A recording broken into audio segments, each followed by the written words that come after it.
want to see you back here until you're ready to wake up and start doing things properly! Right now, you're a disgrace to my kitchen and to the Hotel de Boer name!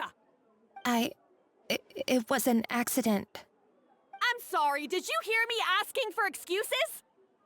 No, I'll do better, I promise. Why is she so aggressive? She won't even listen to what the poor girl has to say. Oh, hey, cut her some slack! You gotta at least hear her out! Wait! Huh? Who do you think you are telling me? Wait a sec. Navia? Huh. So, you're bringing backup now. Suit yourself! You're still wasting your time!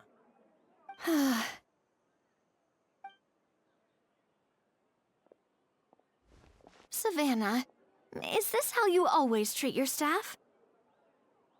My staff is right. I'm the one in charge here now. And last time I checked, the Hotel de Boer doesn't take orders from the Spina di Rosula. Of course. How you run your kitchen is none of our business. But when a member of your staff is so overworked he becomes gravely ill, that most definitely is our business. We're going to stand up for him, whether you like it or not. Overworked? I've said it before and I'll say it again. If Fermon can't handle the job, then tough luck. There are plenty of other capable people I can hire instead. But Fermon can do the job, he just... Monica, back inside, now! Huh? But you said I shouldn't come back until... Just do as you're told, and not another word out of you! Come on, we have work to do!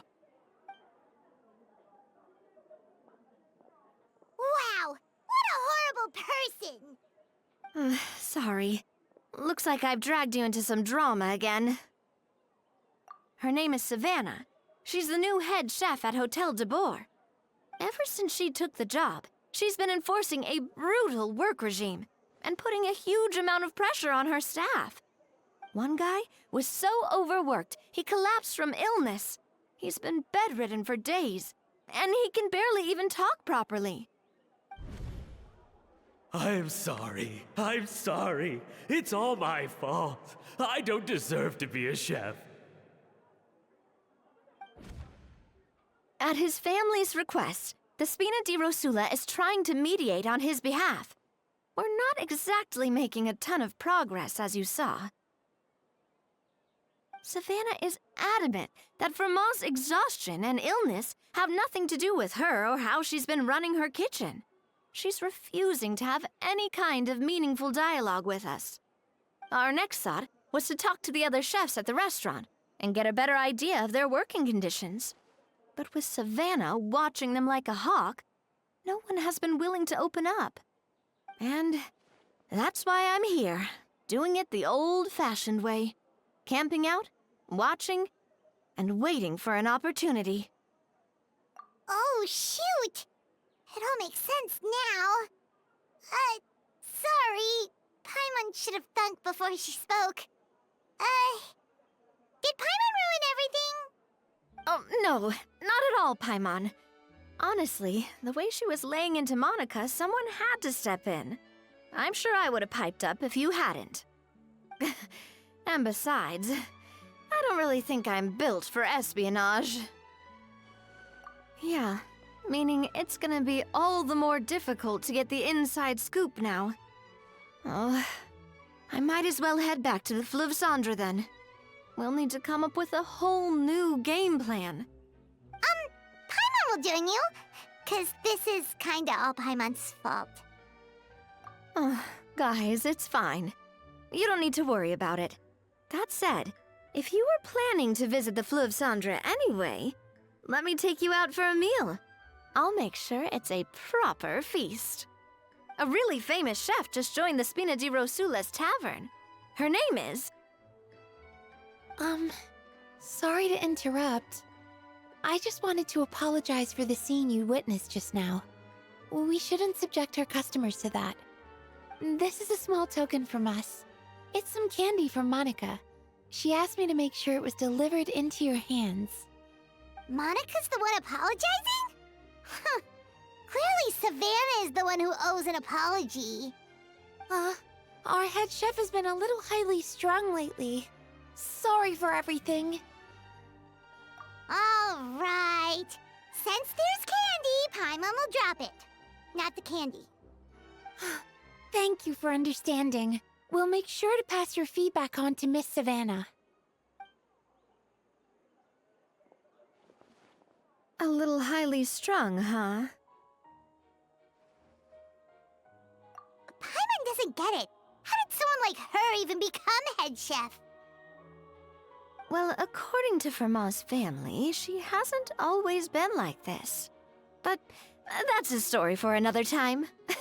Let's try this candy. Oh, Paimon totally gets it. Come on, dig in! Huh? Hold on, there's something written on the wrapper. Find Escoffier.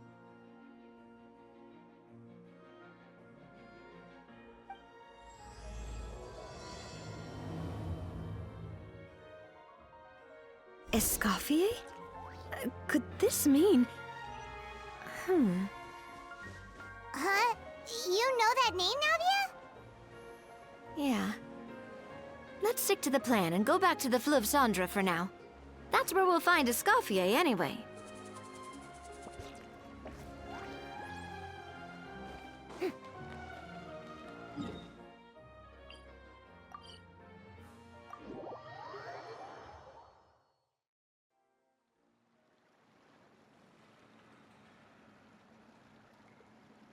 So, who is this Escoffier, anyway?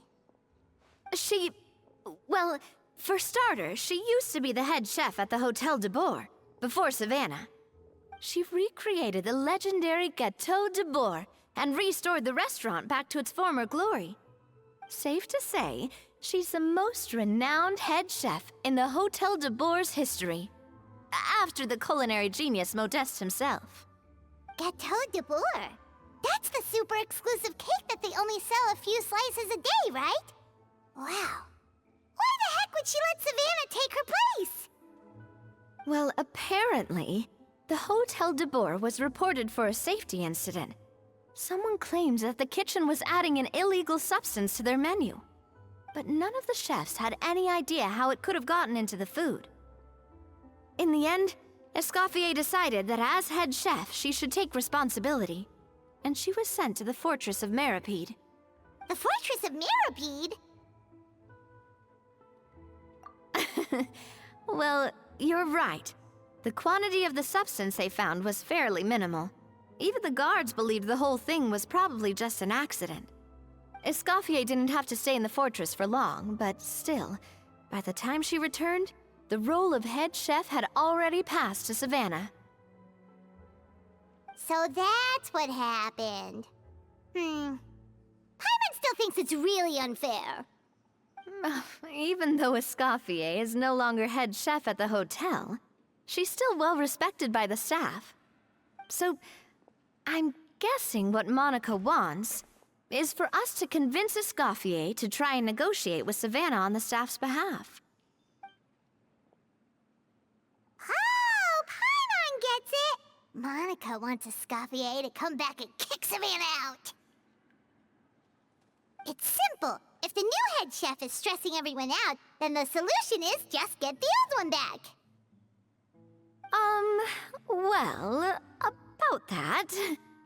You thought cream of mushroom soup was ready to serve after 3.5 minutes on the stove. You'd have had more sense serving hot water with ice cubes. At least then you wouldn't have wasted all this perfectly good cream and mushroom. What do you say, Hilaire? I'm sorry, Cream. I'm sorry, Mushroom. As you can see, Escoffier is that kind of chef as well. You have to leave it on the heat for long enough to allow those flavors the chance to come out. Don't be fooled by the aroma when the water first starts to boil. Got it? Yes, Chef. Then go back and do it again. The customers are still waiting. Remember where you went wrong and don't repeat the same mistake twice. Yes, Chef.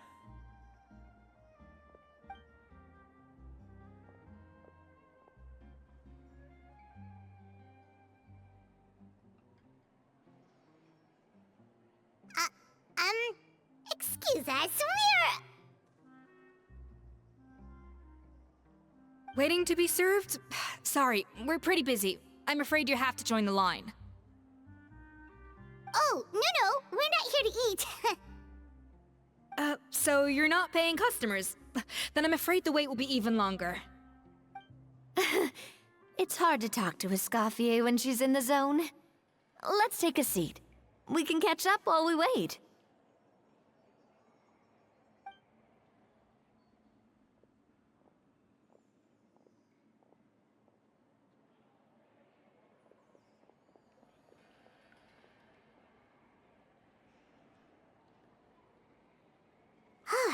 Looks like the rush hour is finally over. Is it always this busy here? These days, yes. I'd say business has tripled since Escoffier joined as temporary head chef. Well, in her words, the Hotel de Boer doesn't need her anymore. It doesn't look like she's got any plans to go back. I guess I'll be heading off then. Wait, take these home with you. We can't serve them now, and there's no sense in letting them go to waste. Oh, thank you, Chef. For what? Like I said, I just don't want them going to waste. Oh, and tell Fiamma to get well soon, so you're not running yourself ragged every single shift.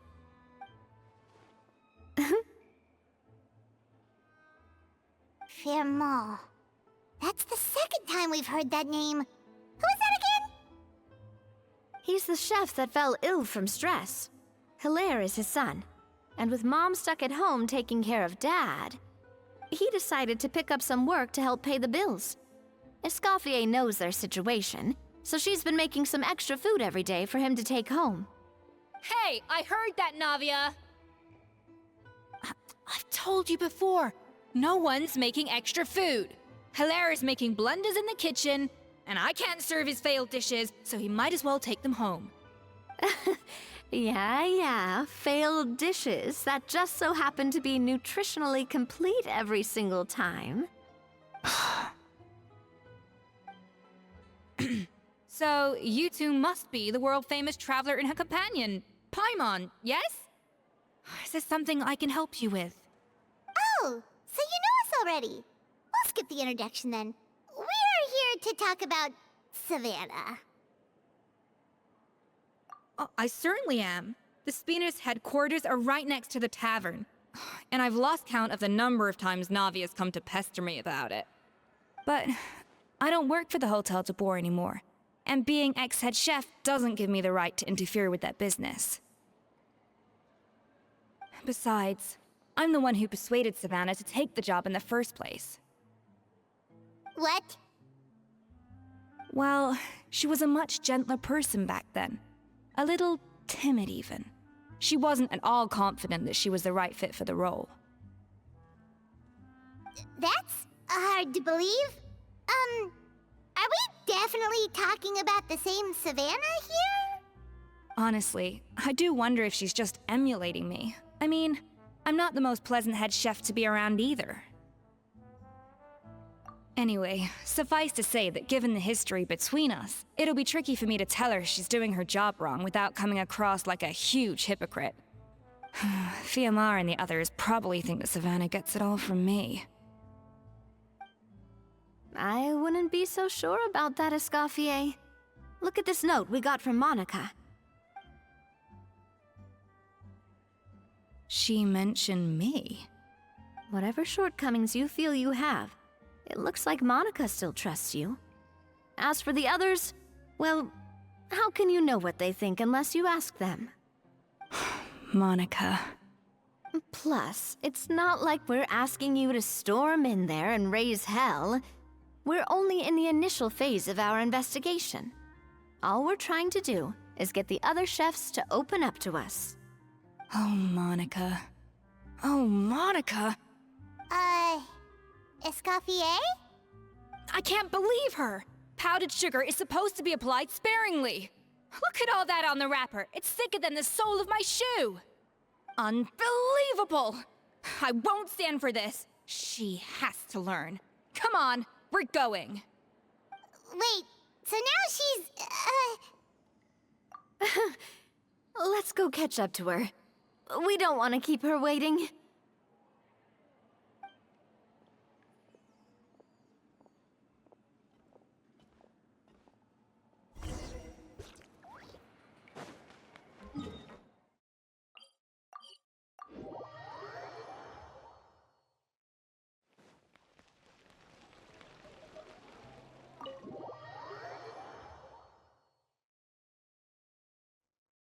Wait, she looks like...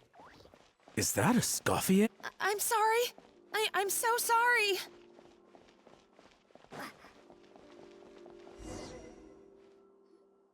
I'm sorry, I'm so sorry. I messed up your order. Oh, I wouldn't go that far. Maybe the taste is a little off, but if you hadn't brought it up, I don't think I would have noticed. But, please, you have to forgive me or Chef is gonna... Okay, I know. I'll kneel before you. What the heck? Get up, Monica! Can't you see that you're just making your customer feel more awkward? Escoffier? If you want forgiveness, then do what any self-respecting chef would do. Make the dish again. And this time, get it right. You cannot go begging your customers to feel sorry for you. Savannah said that I'm not allowed back in the kitchen until I've corrected my mistake. But if I can't go back into the kitchen, I can't do the dish over. that's some backwards logic. How can you fix your mistake without being allowed to cook? If this is what Fermat had to put up with, then no wonder he had a breakdown. We apologize for interrupting your meal, sir. It's fine. With my layman's palate, it's not like I can tell the difference anyway. I was actually quite enjoying my meal until she appeared out of nowhere and started apologizing. Gave me a bit of a fright, to be honest. Oh, well, it's because Chef Savannah tasted a bit of the leftover soup from my pot and then threw me out of the kitchen. Gosh, that's pretty strict. Has she always been that way? I don't recall things being like this when Escoffier was head chef here. I gotta say, you're all looking a little worse for wear these days. I mean, Escoffier was strict too, but I think the difference is that her criticism was more constructive, so you knew what you did wrong and how to improve, and we all knew that it came from a good place. Chef Escoffier was hard on us because she truly wanted us to reach her level. But these days, whenever we make a mistake, we just get told to wake up, get your head in the game, or just do it again. And it's only gotten worse since word got out that Chef Escoffier had started working again in the Fleuve Cendre. Monica, you don't need to call me chef. I'm not the boss here anymore. Yeah, but through no fault of your own, what happened back then, that wasn't on you, and all of us know that. That banquet was a huge event, and so many staff were involved every step of the way. With so many moving parts, there's no way of knowing how that lumiline ended up in the food we served. Lumiline? What's that? A new drug from the Fontaine Research Institute, produced from an extract of the lumitoile. Apparently it sharpens the senses, so they used it to treat people with impaired responses to stimuli. Oh, yeah, I've heard about that. They found out you can use it as a flavor enhancer since it stimulates the taste buds. Makes things pretty addictive. They also found that overuse can have mood-altering effects, and even lead to nerve damage. So it quickly ended up on the guard's list of controlled substances. Unfortunately, however, some food products containing the additive had already made it to the market by the time the guards banned it from the restaurant industry. Everyone knows that in all likelihood, someone probably just purchased a batch of contaminated ingredients by mistake. But you took all the blame. We all know why. You just didn't want to see this turn into a place where tensions are constantly running high, because everyone's suspicious of each other all the time. And now look at you, a fry chef in the Fleuve Cendre. What are you trying to say? Sure, the Spina's Tavern is no Hotel de Boer, but come on. It's not that bad, is it? Oh, the Fleuve Sandra, you say? Great. That's where I'm dining from now on. Monica, I'm very happy with my current job. And there's no changing the past. We just have to let bygones be bygones. Besides, at the end of the day, I was the head chef, regardless of whose mistake it was. Ultimately, the responsibility lay with me. If only Savannah was half the boss you were. I'm sorry? Do you have a problem with my conduct as head chef? No, chef. So, you do remember who's boss? Escoffier? I thought you'd left this place for good. What are you doing back here? What happened to you, Savannah? Why are you acting like this? When I turned this place over to you, You made me the head chef and gave up your right to tell me how to do my job. You're not the boss here anymore, so stop acting like you own the place. Whoa. Sounds like someone has a chip on her shoulder. Oh, Savannah! My God, have you grown a temper since I last saw you? Have you put even half the amount of energy into improving your cooking skills, or are you still using the Pluie Lotus as an off-brand marcotte, thinking no one can tell the difference? That's none of your business! What happened to not storming in and raising hell? Ho ho! I was not expecting to see something this spicy as soon as Escoffier returned. Huh? Fan Agem? Aye, miladies. Might I make a humble suggestion? Given that we have ourselves a tête-à-tête between chefs at the Hôtel de Bord, I dare say it would be de rigueur to settle this the traditional way. The traditional way? That can only mean one thing. That's right. I'm talking, of course, about the tradition established by Modeste himself. The cooking contest! According to legend, the founders of Hôtel de Bord, Modeste and Savelli, used this method to resolve all of their disputes. Everything from petty arguments over next week's menu to disagreements over the strategic direction of the restaurant. The cooking contest would decide who had the final say. Huh. Sounds like they had a lot of free time on their hands. Ah, well, it might sound that way to us. But in fact, the cooking contest played an enormous role in motivating chefs to hone their skills, reaching new heights of excellence in the culinary arts. And indeed, the reintroduction of this institution in recent years has surely been instrumental in transforming the Hôtel de Bord into the top-ranking restaurant in Fontaine. Reintroduction? Someone brought it back? Who? What say you, Escoffier? Surely you of all people won't back down from this challenge. It was you who put the rule in place, after all. Sure, I reinstated it, but I'm not a chef at Hôtel de Bord anymore. Isn't this bending the rules a little? I see no issue as long as both sides agree to the terms. We could simply treat it as an exhibition of sorts. Savannah, any objections? Exhibition. Huh. No. If we're going to battle it out, let's put it all on the line. If I lose, it's up to you what happens to me.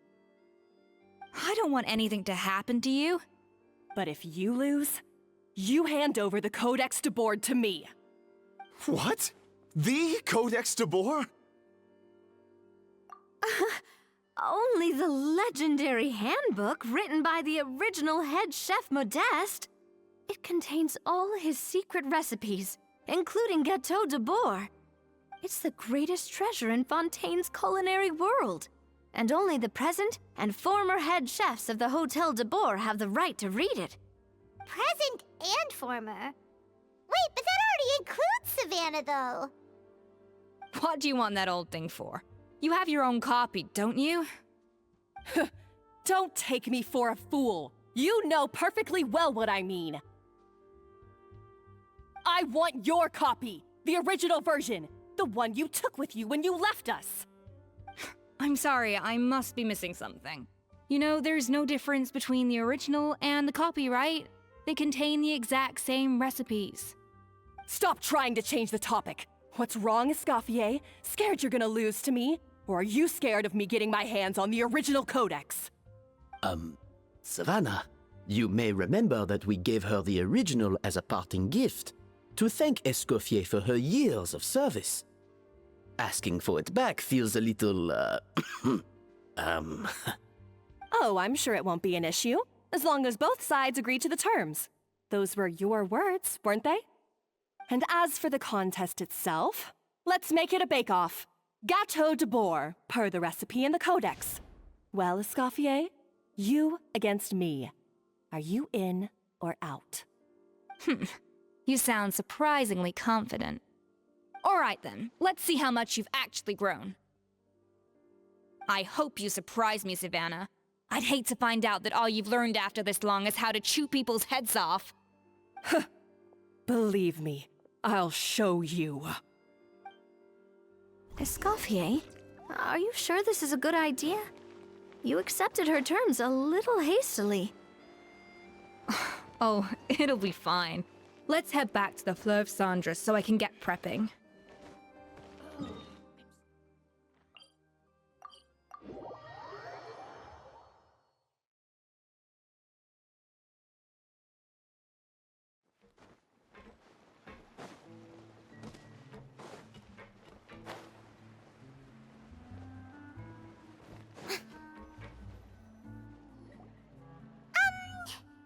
So, this whole bake-off thing kind of came out of nowhere.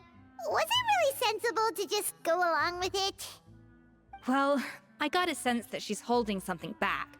But we chefs always express ourselves in our cooking. So if she won't talk, this might be the best way to find out what's really going on with her. Huh? Holding back? Sure didn't sound that way to Paimon. Escoffier only picked up on it because she's the same way. Always closed off, never letting you know what she really thinks. That's patently false, at least where your macarons are concerned. I've been nothing but truthful with you about the disgraceful amount of sugar you use. Okay, that's one case where you can keep your thoughts to yourself. Oh, that? Well, it's not so much a recipe book as a diary of Modeste's adventures. Back in the day, he and his good friend Savelli explored far and wide, partly adventuring, partly looking for new ingredients and developing new recipes. Their creations had an enormous influence on the course of Fontaine cuisine, turning it into a much more vibrant and diverse scene. For instance, legend has it that the original Gâteau de bourre was made using a special secret ingredient that Modeste discovered on one of his adventures. So rare was the ingredient that they could never make more than 16 slices of the cake per day.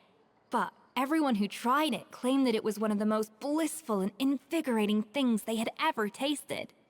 Modeste and Savelli went on to found the original Hôtel de Bourre, which catapulted them to stardom in Fontaine's culinary world. Especially Modeste. He was hailed as a once-in-a-generation genius, and over time, the recipes from his adventure log became known as the Codex de Bourre. Ah, Paimon's heard this kind of story before. Armed with the Codex, the Hôtel de Bourre took its rightful place as the finest restaurant in the land, serving those recipes for centuries to come. Something like that? What? No, of course not. Cooking is a constantly evolving art form. How can any restaurant survive if they only serve food that was popular last century? Anyway, never mind centuries. Savelli and Modeste parted ways not even 10 years after their rise to fame. Then, Modeste passed away while he was still in his prime. And that was it. The end of the Hôtel de Bourre's heyday. It fell into decline, and for most of its history, it was just a nondescript place with a couple of cheap tables. It's only in recent decades that it started recovering. Even then, it still took numerous relocations and changes of management before we finally ended up with Vanigem and the restaurant we have today. Oh! So the Codex really isn't all that, then? Paimon figured it was like one of those mystical books they have in Liyue's martial arts novels, where the main character learns all their secret powers from. Yes, well, that's fiction, and this is reality. You can't meet the tastes of modern diners by following some ancient recipes from a dusty old book. Case in point.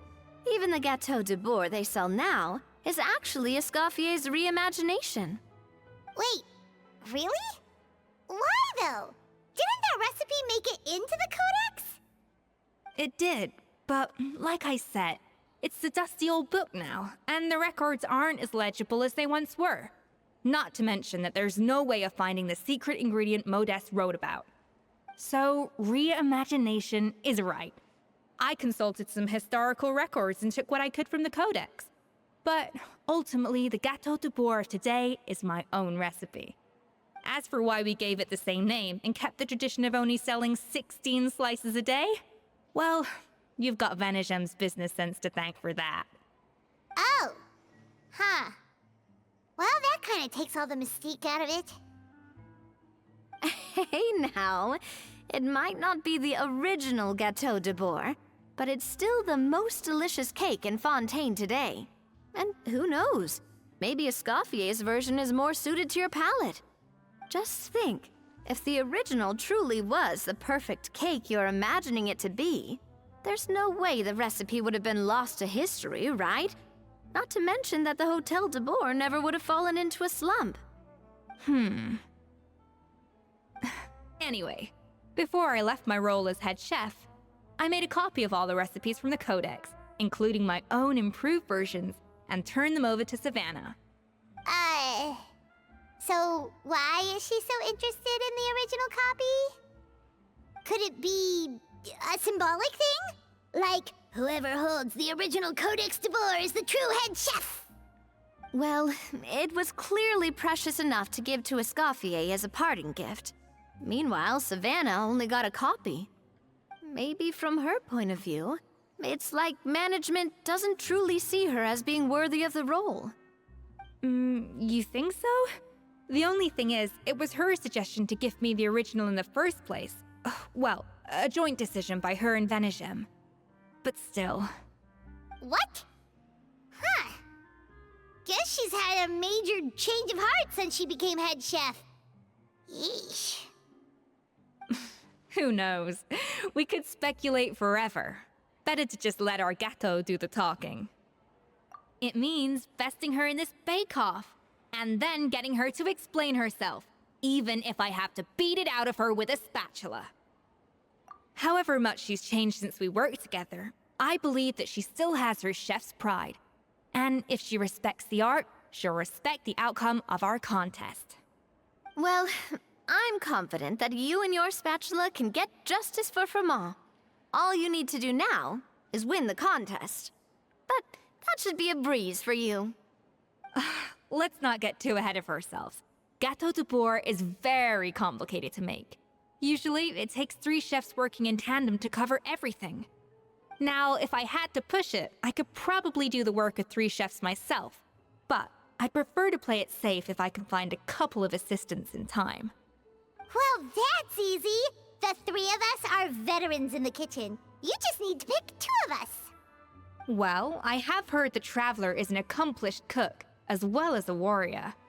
But be warned, I will hold you to exceptionally high standards. Think you're up to the task? Oh, count me in too. I've spent weeks perfecting my macarons after your scathing review. Even if it means competing against the Traveler, so be it. I'll show you what I'm made of. Confident. I like it. Alright, let's start with some elementary mise en place. Show me your knife skills.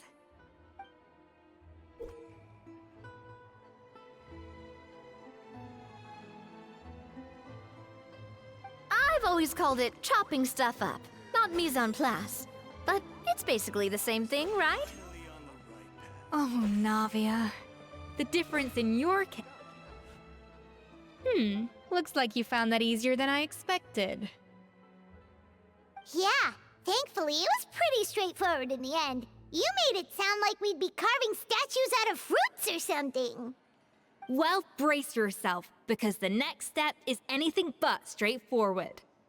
I'll be using this cold press to extract flavor compounds from the ingredients. A kind of special food processor I got the Fontaine Research Institute to make for me. It uses cold temperature extraction to isolate the essence of cooking ingredients, which can then be used to flavor dishes more precisely. But this isn't exactly standard kitchen equipment, so that probably didn't make a whole lot of sense. Let me give you a demonstration instead.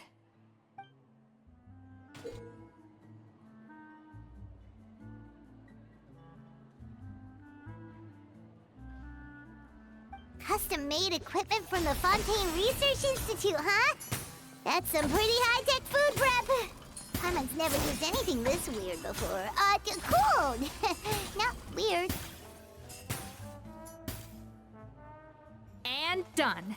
These are the flavor compounds extracted from our ingredients. I've processed all the fruit you chopped up earlier. Wow!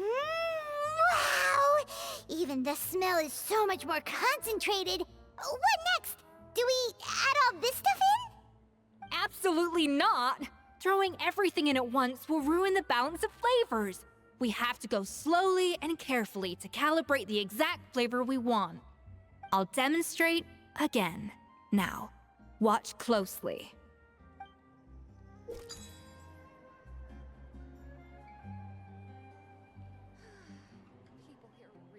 guess I'm finally on the right path. Slowly and carefully.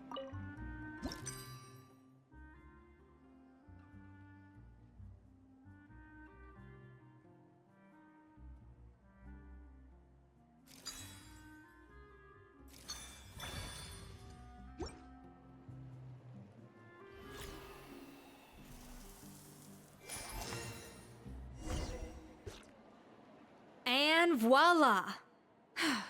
Now it's your turn.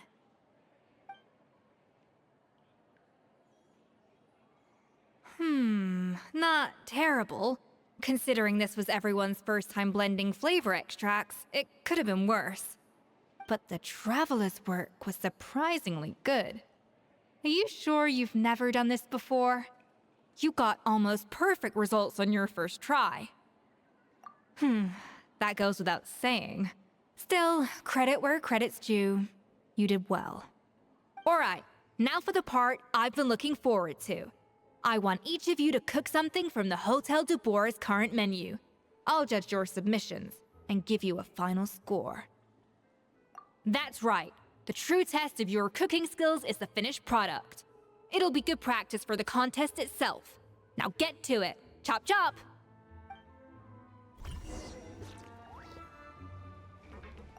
How's it going? Have you picked a dish yet? Choose wisely. I expect you to present the most delicious thing on the menu.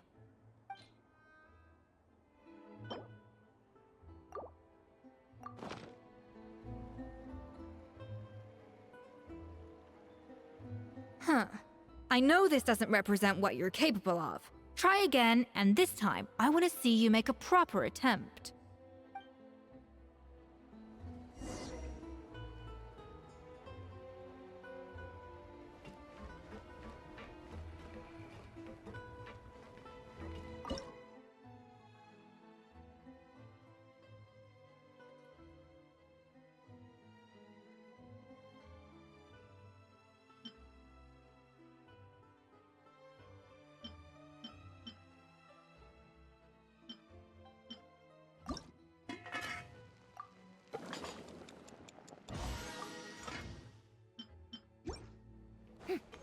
How's it going? Have you...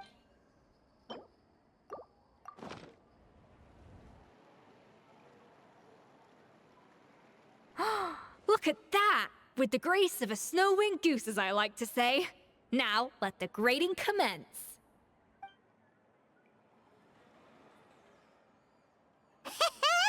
Pretty good, right? Not to brag or anything, but Paimon's a bit of a connoisseur when it comes to la food. 6 points. What? Oh, well, fair Fair enough. Paimon doesn't cook all that often, so as long as it's a pass. That's 6 out of 100. What?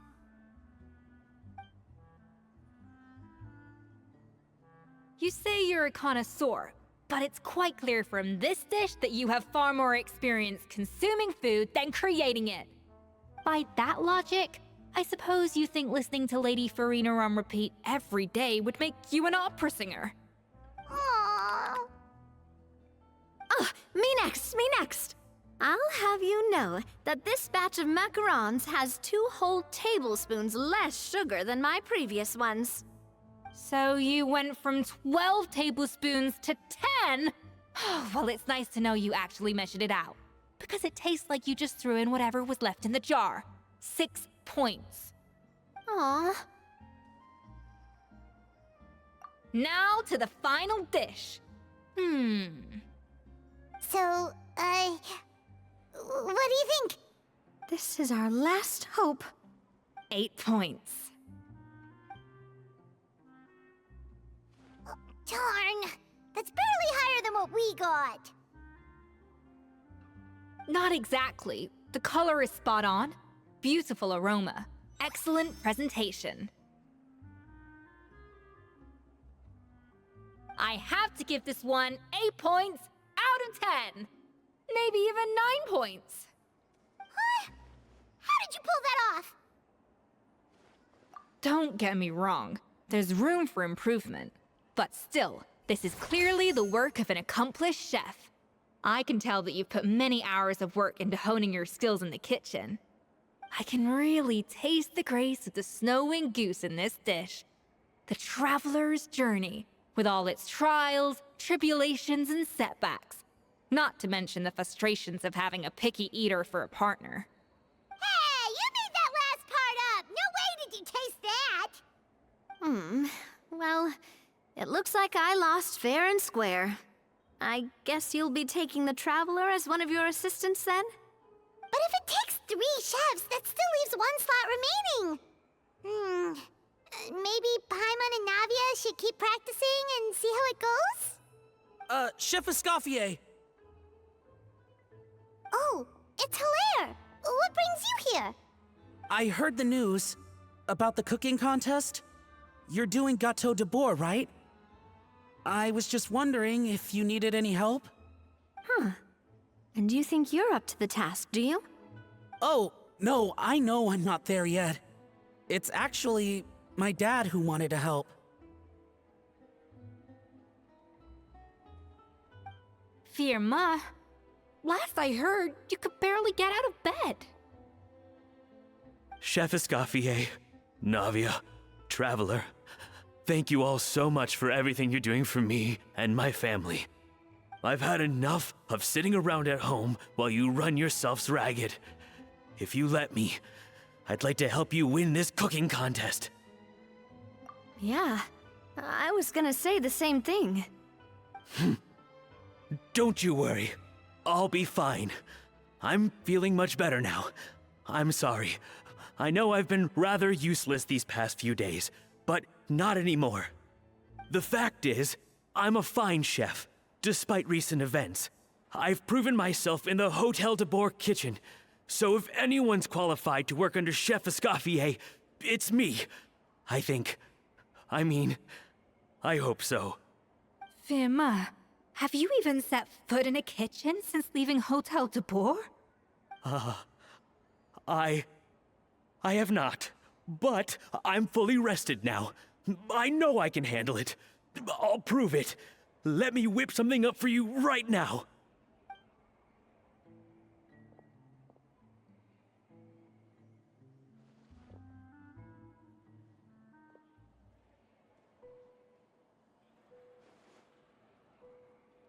Huh?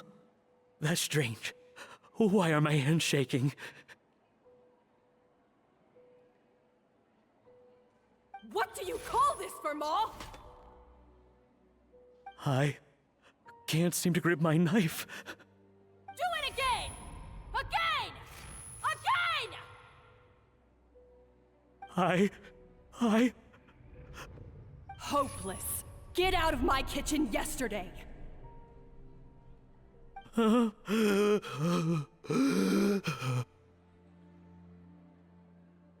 Dad, what's wrong?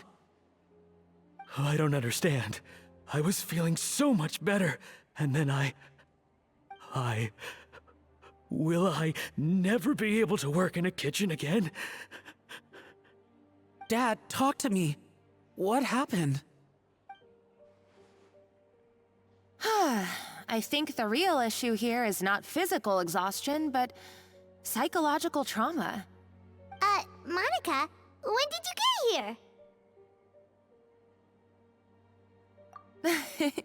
Probably because you were all concentrating so hard on your cooking. I didn't want to interrupt your flow.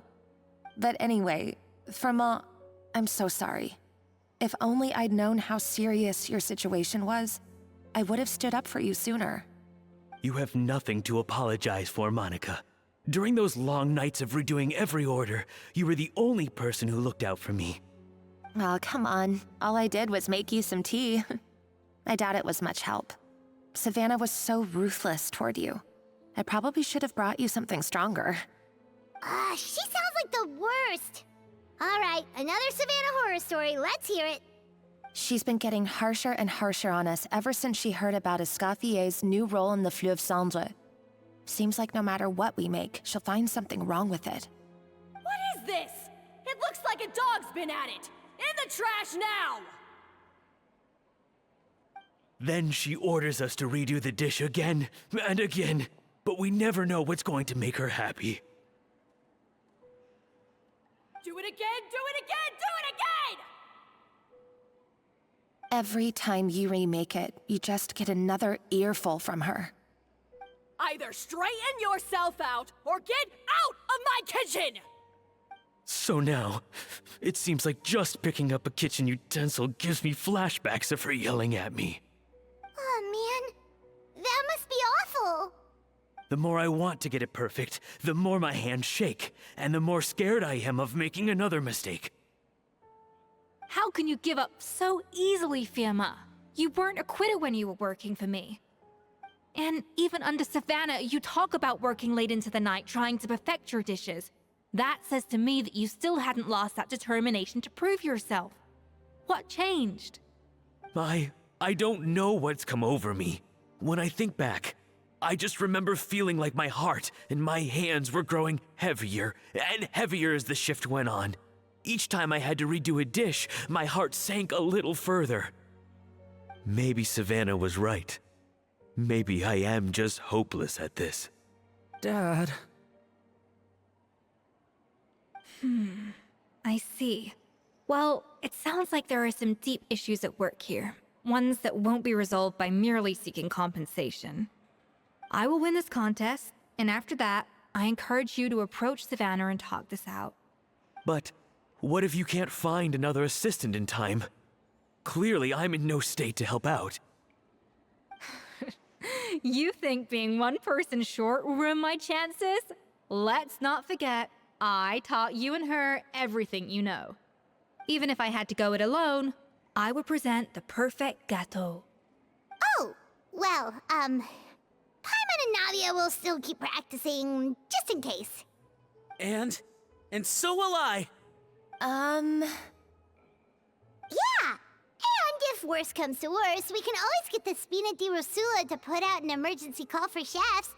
There's gotta be someone out there, right? Actually, I thought maybe I could help. That's sort of why I'm here. What? Why didn't you say so? I was going to, but then... well, this is the first chance I got. You do this for us? Thank you so much, Monica. All right, fine by me. But aren't you still working for Savannah? Joining the other side seems like a guaranteed way to put your future employment in jeopardy. I know, but it's all right. I've made up my mind. With the way things are, I can't keep working for Savannah much longer anyway. Unless I want to become the next Firma. I'm done with sucking it up. It's time to try and turn things around. If this cooking contest can get Savannah to see the error of her ways, then I'm sure she'll forgive me for this. worried we'd be poaching from Savannah's staff to get our third person, but there you go. Anyway, Monica's a professional chef, so nothing could possibly go wrong now. Great! Then it's settled. And to congratulate you all on making the team, I propose a Spina-sponsored meal to celebrate. Spina-sponsored? Wait, you mean I'm cooking? Well, I promised the Traveler a feast in the Fleuve Cendre. And I know how much you've been looking forward to it. Yeah! Feast, feast, feast! All right, if you insist, then prepare for some of the finest food of your lives.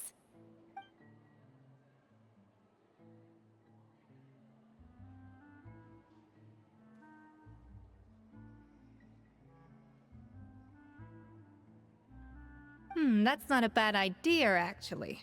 Wait, hold on. You need to finesse that further.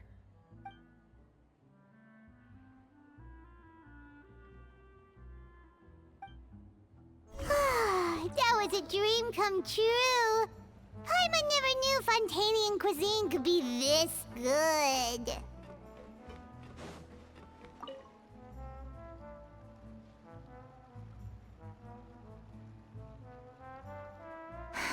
Why, Savannah?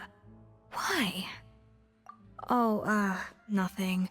I was just flicking through the original Codex de Boer. I wanted to see if there was anything I'm missing. Something I hadn't noticed before. That might explain why Savannah's so desperate to get her hands on it. But I can't find anything.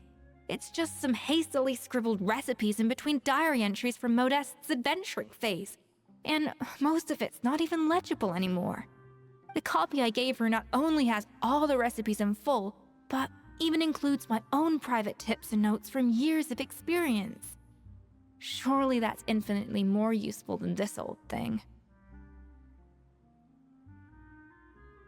Yeah, maybe.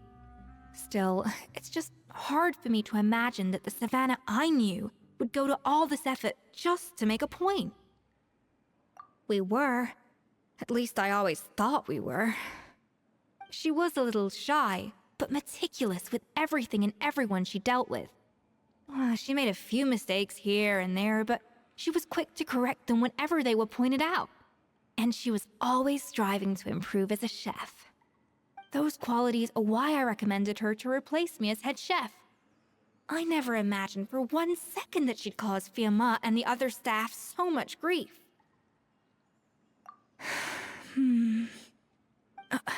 Well, I mean to an extent, of course. I pushed hard for her to get the role.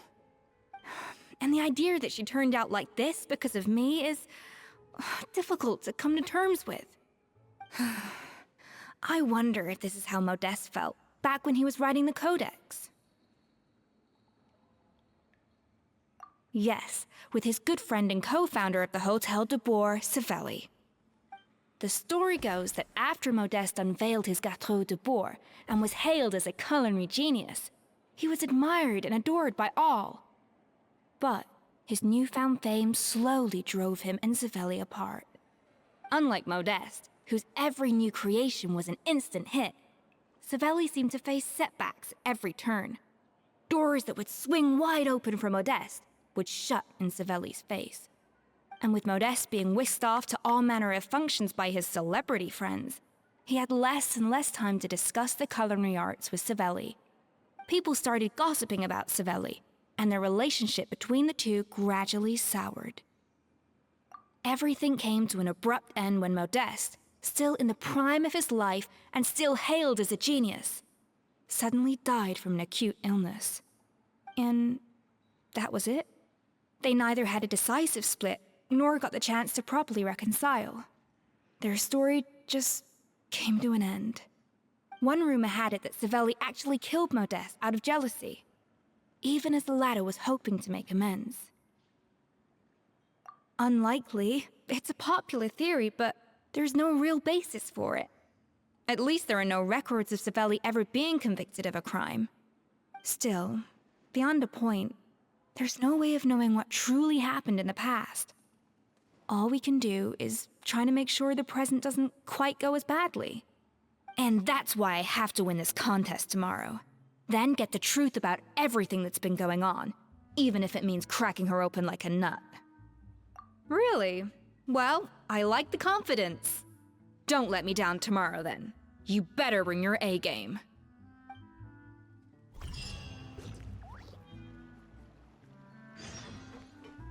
It's cooking contest day! To the Hotel de Boer! Toot sweet!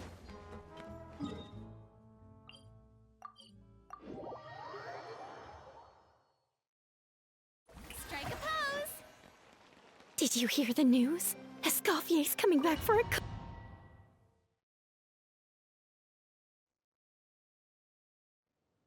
Mesdames et messieurs, welcome one and all to the Hotel de Boer and to this most exciting of cooking contests. Savannah, I've brought the original copy of the codex you asked for. Monica? Huh.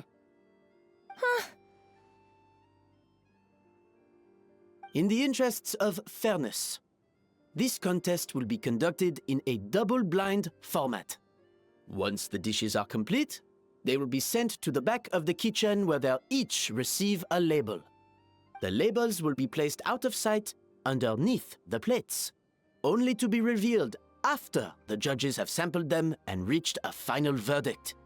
This is to ensure that no one will know which dish is made by which contestant. As one of the judges, I promise to be fair and impartial. When my meal got interrupted yesterday, I never thought this is how they'd make it up to me. Getting a seat on the judging panel is a pretty sweet deal. Both contestants have taken their positions. Then, without further ado, let the Hotel de Boer cooking contest commence!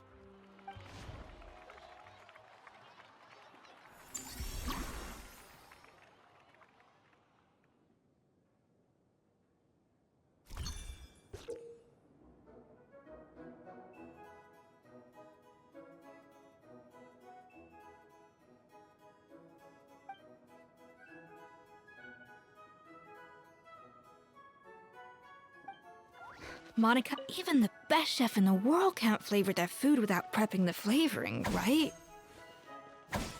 Alphonse, Gaspar, get to work! Do not disappoint me. That should be enough flavoring. Now hurry up and balance the flavors.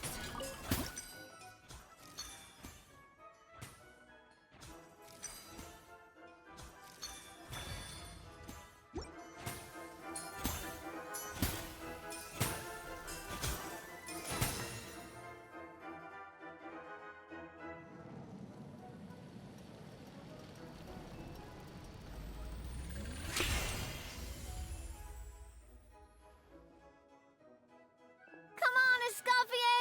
Come on, traveler!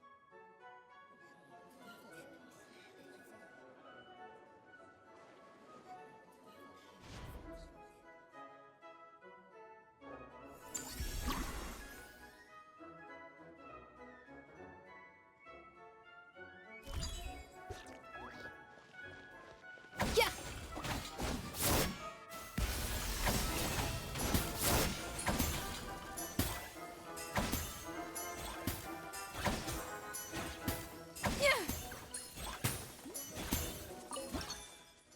The balance of flavors is about right, but the quantity is too low.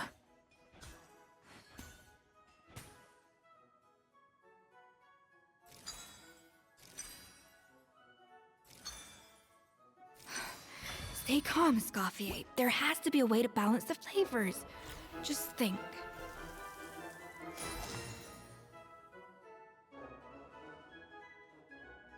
So, what do you think?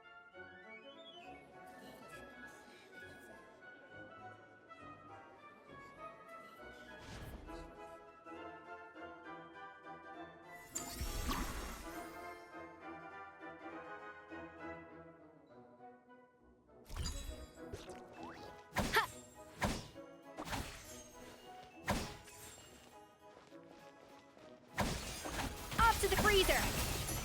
Huh! Yeah!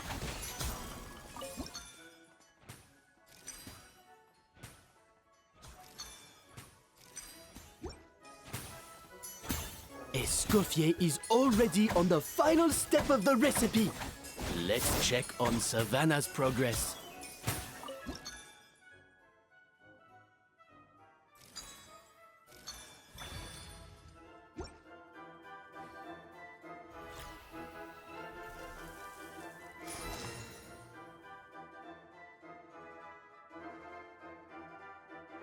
You can't match Escoffier's talent.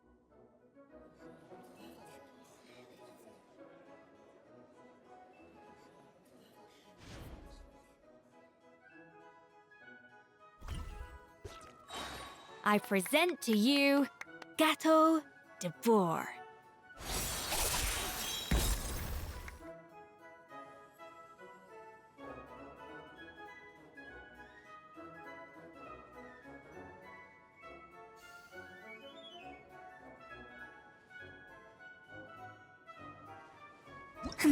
That went just as I expected.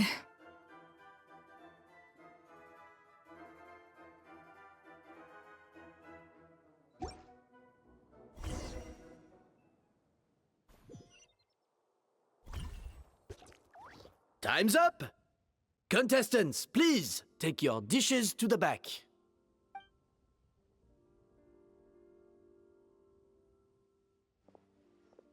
Huh. That guy was right. You really can't tell whose is whose just by looking at them. We both made the same dish after all. For all her flaws, Savannah's a talented chef who earned my recommendation for good reason. She wouldn't screw up something as elementary as the cake's appearance. Whoa! This is really rather good. Wonderfully soft and fluffy. Beautifully sweet. This is a masterclass in how to make Gâteau de Bourg. I would give this one at least 9.9 out of 10. Only because there's something about the flavor of the base. It's just a little different from the recipe I'm used to. Huh? Really? I couldn't tell.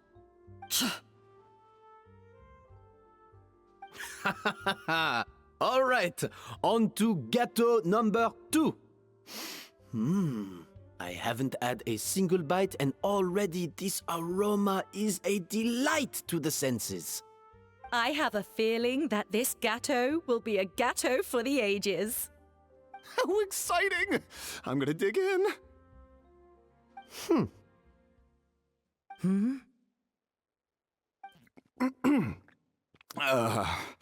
I think maybe someone got a little carried away when they were adding the sugar. Not just the sugar, it's the flavors too.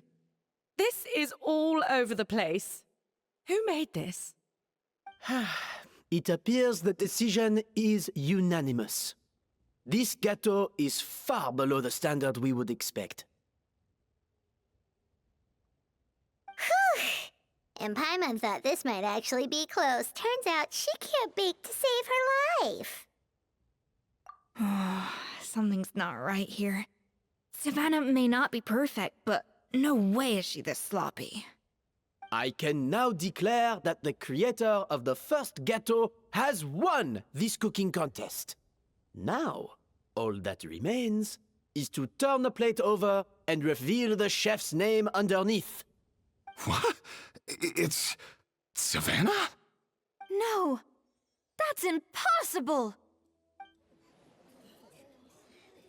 Hey, Savannah! You cheated, didn't you? You cheater! What did you do? Oh, you swapped the plates, didn't you? Well, someone's a sore loser. These cakes went from the oven to the judge's table without me ever laying a finger on them. And everyone here can attest to that. It was Vanejem's staff who labeled them in the kitchen. If you're looking to accuse someone, why don't you start with them? Isn't it more likely that Escoffier's lost her edge? Oh, or maybe her assistants let the team down. You take that back! Judges, we demand a rematch.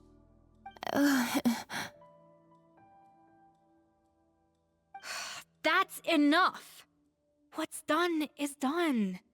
As head chef, or rather as team lead, I take responsibility for the dish I served.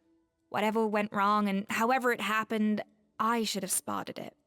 Savannah, I didn't think you'd stoop this low just to beat me in a bake-off. What happened to your chef's pride?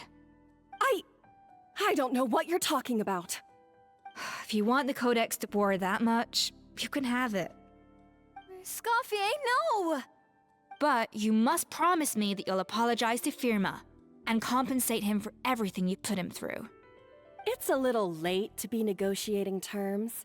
The contest is over and I won. That means you owe me the Codex, and I owe you nothing. Look, Savannah, you may have fooled everyone else, but can you really fool yourself? What I'm offering is to accept defeat without looking to expose what you've done.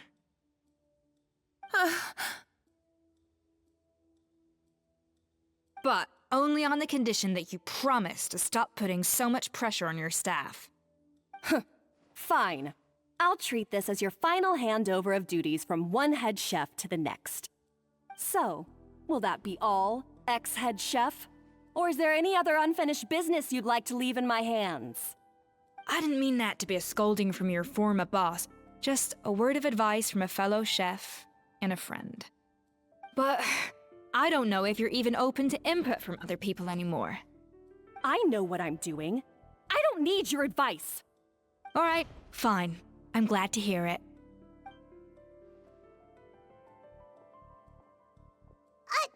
Escoffier! The Codex de Boer! Finally. Now, at long last, I will succeed. Escoffier? How could you let her get away with this? Yeah! The Codex is a souvenir of your time here! Doesn't that mean anything to you? It's all right. It was just a bake-off, not the end of the world. I'm already over it. Besides, it's not all bad. She agreed to compensate Firma. That's mission accomplished for the Spina. Honestly, if I'd have known that giving her the Codex would solve everything, I'd have just done that in the first place. I mean, why bother with the whole cooking contest? It's such a waste of time and energy.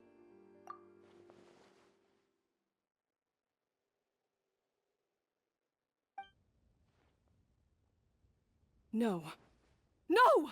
This doesn't make any sense! Huh? That's it? No secrets, no nothing? I don't believe it! This can't be happening. Oh, Chef Savannah! Savannah?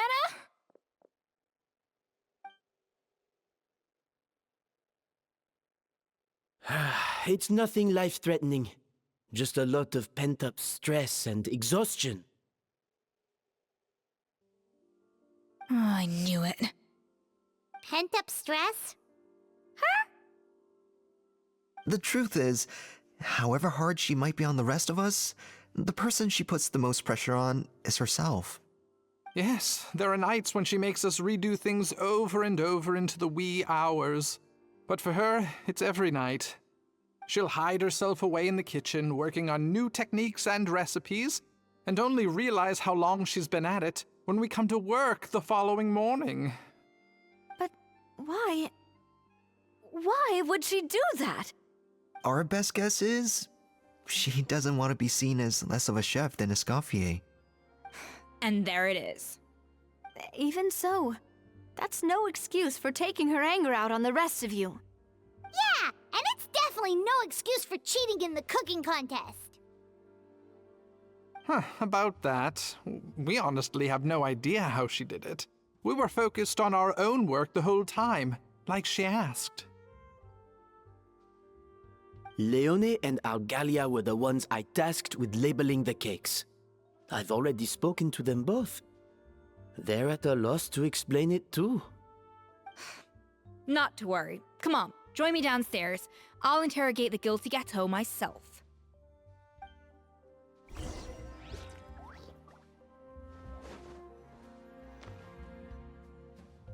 Well, how is it? Have you figured out what it was? Oh, this is aggravated assault on my palate. I'd rather eat wet cement than this. Is it really that bad? I made sure to taste test it before it was served. Oh, relax. This isn't your cake. Savannah never switched the plates. The offending flavors are coming from in between the icing and the cake base, which means someone tampered with it while it was being made. Or in other words, we have a traitor in our midst.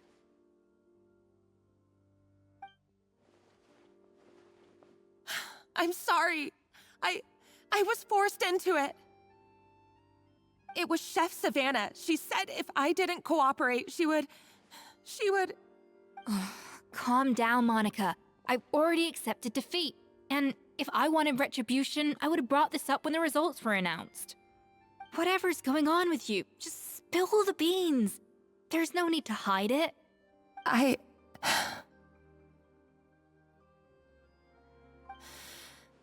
I was the one who caused the food safety incident that one time. Food safety? Wait, you mean the Lumaline incident? So you procured the contaminated ingredients? I think so.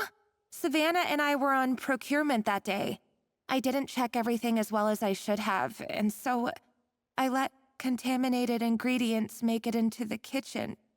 But I swear I didn't do it on purpose. I had no idea there was an issue with them, and I didn't know it would end up with Escoffier going to jail. But the last thing I expected was for Savannah to use it as leverage to blackmail me with... This is crazy! So Savannah pressured you into sabotaging Escoffier's cake by threatening to expose your secret if you didn't? I know, it's terrible. I'm so sorry. I was so scared. The thought of Chef Escoffier finding out that I put her in jail, it made me freeze up with fear. I thought Escoffier would hate my guts if she ever found out, and yet somehow that's ended up in me doing something even worse.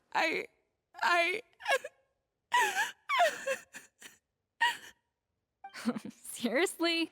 All this fuss over a little slip-up? Huh? Firstly, it's not like I got a life sentence. I did my stint at the fortress, and now I'm out. And secondly, I had my own reasons for leaving the Hotel de Boer. This wasn't the only factor. So you don't need to feel ashamed or frightened or anything like that. Any more than you need to add butter when you're pan-searing foie gras. You mean... you forgive me? Oh, well, I'm not saying you don't have to take responsibility for your mistakes. You should tell Vanagem to mark down your performance for the past few months. Then do some digging and find out exactly where those contaminated ingredients came from. Sure, you've made mistakes, but now's the time to fix them. Understood? Understood.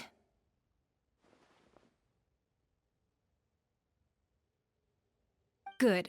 Now, back to Savannah. What about the original codex would compel her to resort to blackmail? I have my suspicions. Not that I've got any proof to back them up, though. Ugh.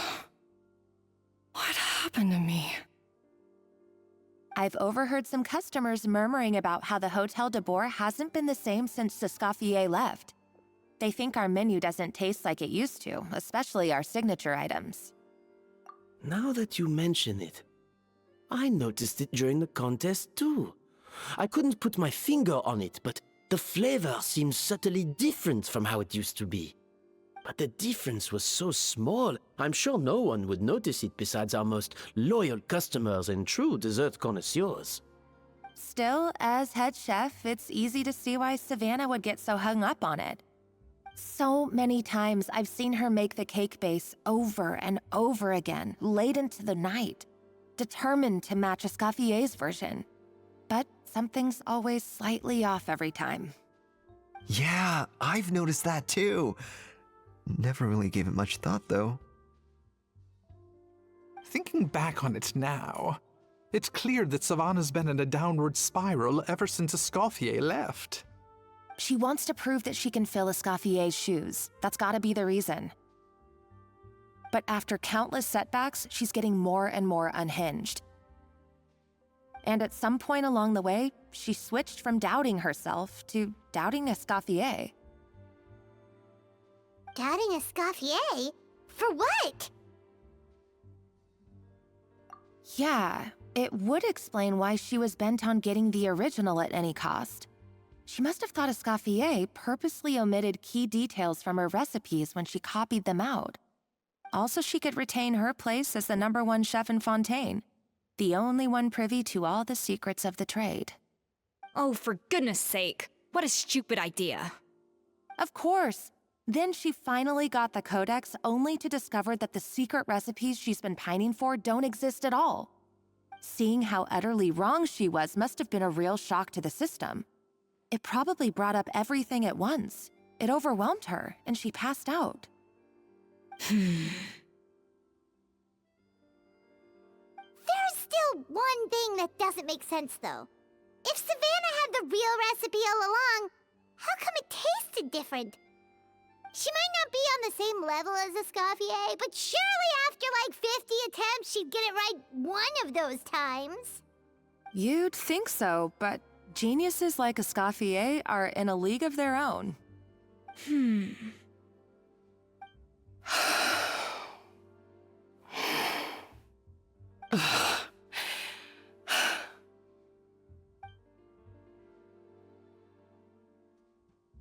New head chef, you say? What's her name? I don't think I've heard of her before. I wonder, can the Hotel de Boer keep its edge without Escoffier at the helm?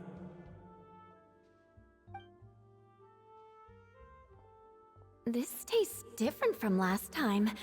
Is it undercooked or something?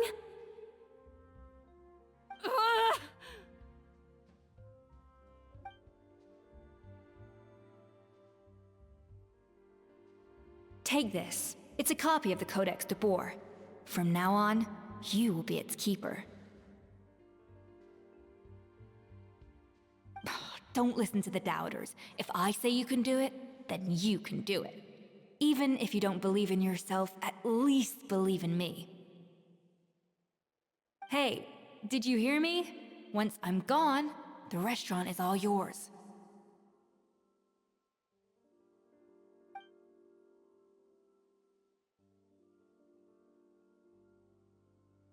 All this time, I've been blaming other people, but maybe I'm the problem.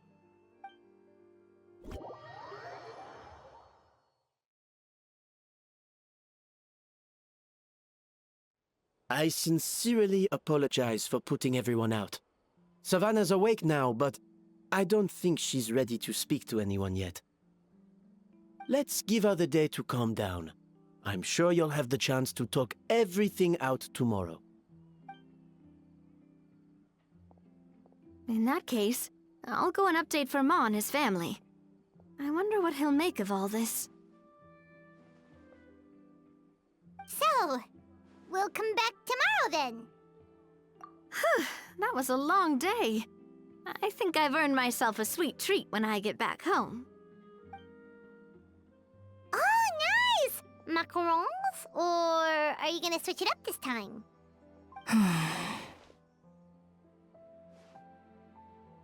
Traveler, how much do you know about the snow-winged goose? Every year, they migrate long distances in search of a suitable home. There's always one goose at the front whose job is to lead the flock. Fontaine poets often use the image of that goose to explore the ideas about leadership and genius. They usually imagine someone who's a cut above the rest, a model of perfection. But what those poets don't know is that during a migration, the lead goose is always changing. Once the lead goose shows signs of fatigue, it retreats to the back of the flock and allows another goose to take its place. So the truth is that leadership, with all the responsibilities and pressures that come with it, it's something that everyone takes turns at. But we humans completely miss that fact when we project our own ideas about social hierarchies onto them. I guess what I'm saying is, I don't buy into this notion that there's some sort of gulf between normal and genius. Cooking is a science, not magic. Given the same ingredients, same recipe, and same environment, I see no reason why two different people shouldn't be able to create the exact same dish. Of course, some people have a more sensitive palate than others, and some people are just born bolder or more conscientious. But these are all variables that can be accounted for with time and practice. I'd have no reason to expect so much from others if I believed that perfection can only come from the hands of a genius. The only reason I hold people to high standards is because, well, I believe they're capable of greatness. Okay, I've made up my mind. I'm gonna get to the bottom of why Savannah failed. And come tomorrow, I'll give her the scolding of her life, pointing out all the mistakes she's made along the way. Then she'll finally see the error of her ways.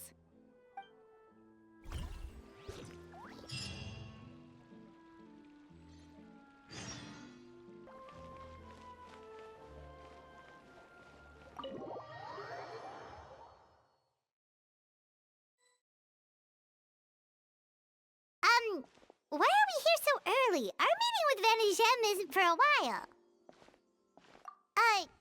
Check on her? Why? What happened? Oh no. Escoffier, are you alright?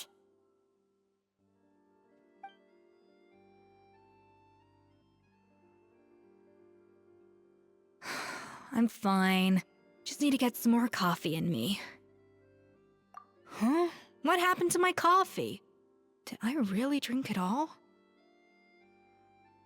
All right.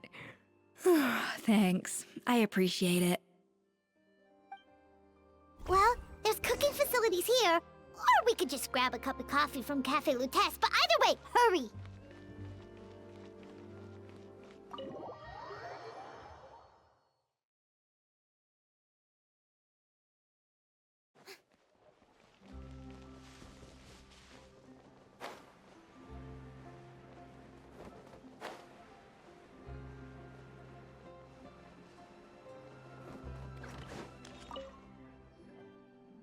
Hello, what can I get for you? Sure thing, we're here to go. Huh? Oh, I see. First cup of the season. Yeah, I get it. Young people these days do love their little surprises.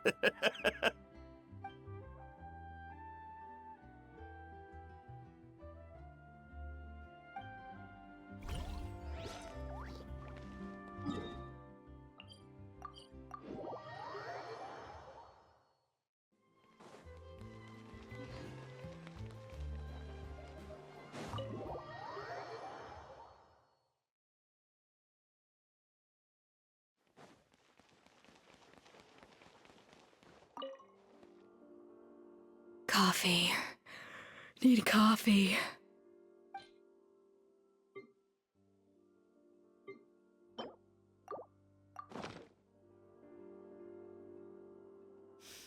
I smell coffee.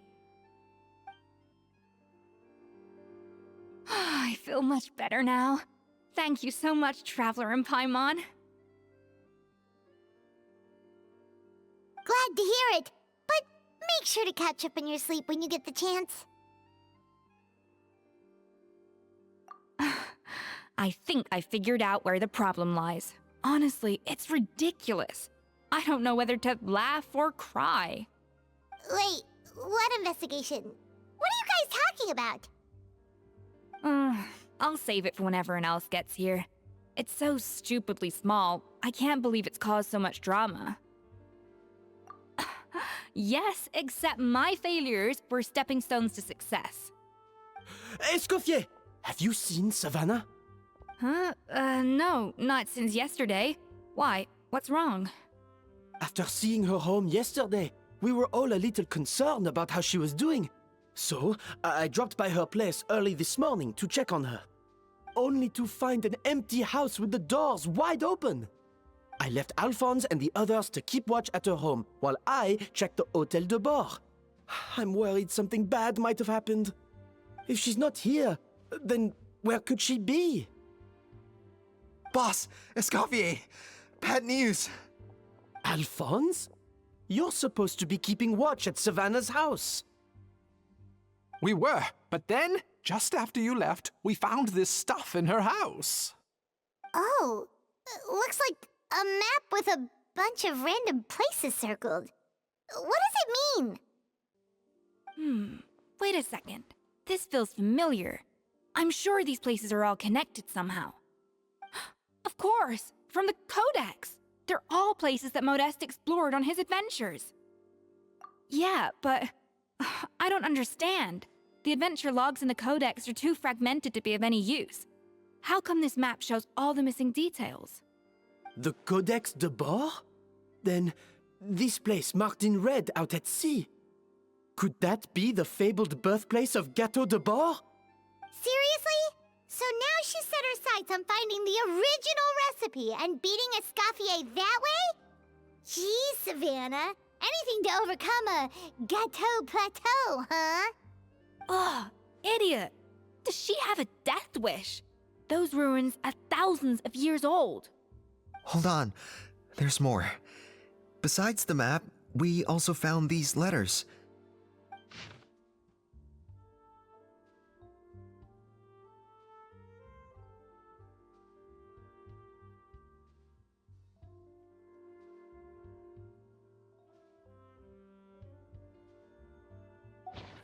It was you. You let the Lumaline through, didn't you? It sounds like a threat letter. Does this mean that Savannah was responsible for the safety incident? And not Monica after all? Retrieve the Codex by any means necessary. So the cooking contest and the cheating. Someone else was behind her pulling the strings? She's keeping the true recipe to herself. Ugh, this is all such a mess. Paimon needs a second to process this. First, we thought that Savannah forced Monica to cheat in the cooking contest. But now, it turns out that someone else forced Savannah to force Monica to cheat?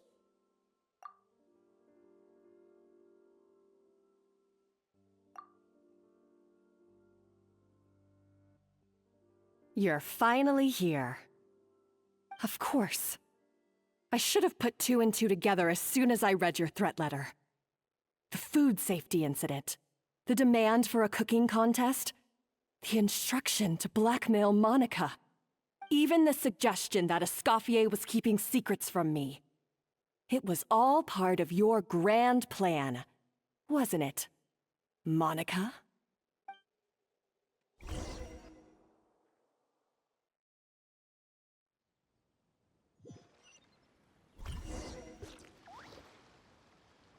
We should be getting close to the spot marked on the map. Of all the stupid things she's done, this really takes the cake. The moment we find her, I'm gonna curse the living daylights out of her.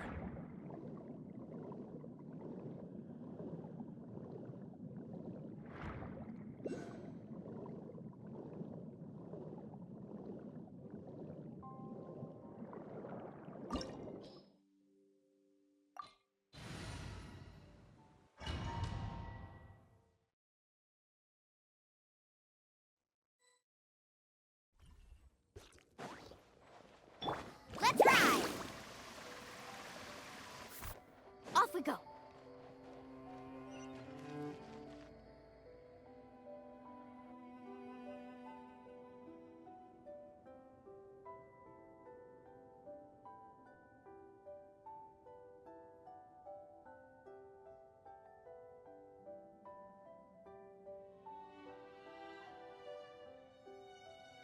Whoa! This place looks like an underwater restaurant, doesn't it? Suddenly, the idea of an adventure chef finding secret ingredients makes a whole lot more sense.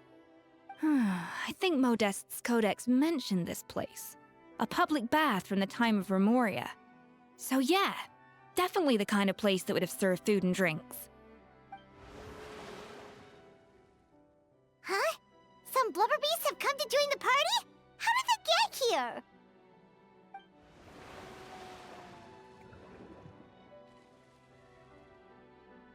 Aw, they ran off! That could be easier said than done. Something's blocking the entrance. Well, did Modeste mention it in his adventure logs by any chance? They must have gotten through somehow. Good point. Yes, that's right. It's coming back to me now. We prepared a banquet for our shy little guests, and as the food flowed away on the current, they broke into a joyous chorus, and the path opened to us. We have to feed the blubber beasts? With what? There's nothing here besides rocks, romaritime flowers, and lumitoile. See, this is why you should always bring snacks. You never know when you're gonna need them. Now we have to head all the way back to shore and grab some. There is no time for that. Romaritime flowers and lumitoile will have to do. They may not look appetizing to us, but who knows? They could be blubber beast delicacies. Wait, we're seriously gonna try this?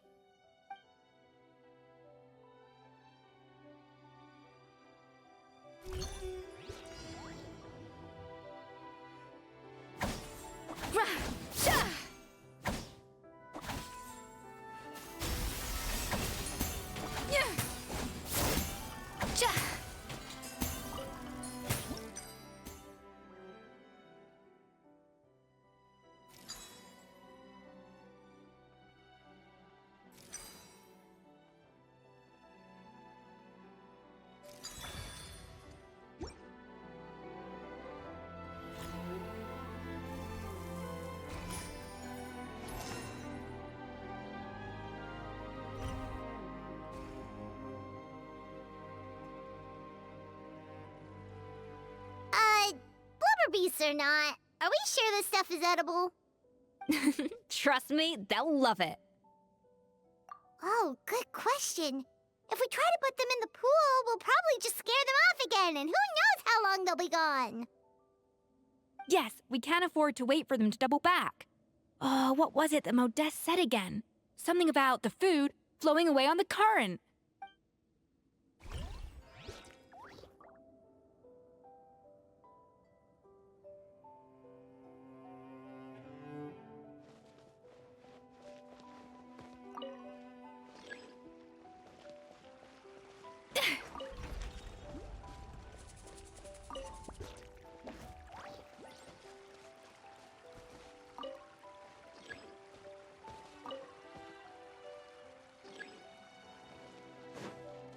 Hey, be careful! Scare them off too much and they might not come back again.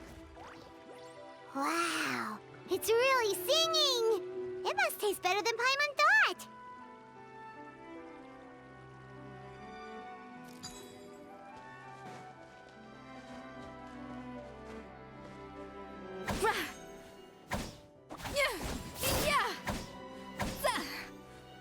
Yeah, the tracks turned back again.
Hey, give me your water. Here. I said your water, the one you just drank out of? Sure.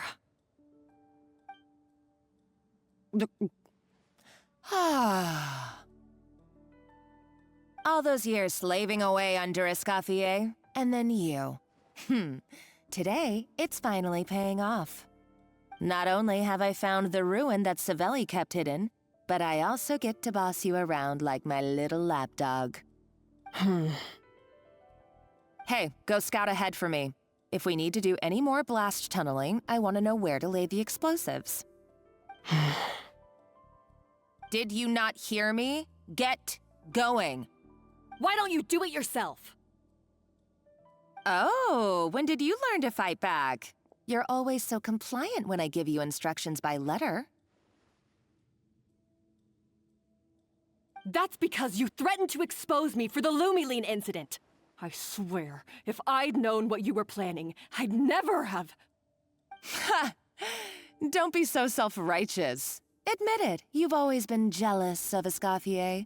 That's why you lapped up everything I told you. You were terrified of her finding out about your part in the Lumiline incident, and you resented the way her reputation hung over you.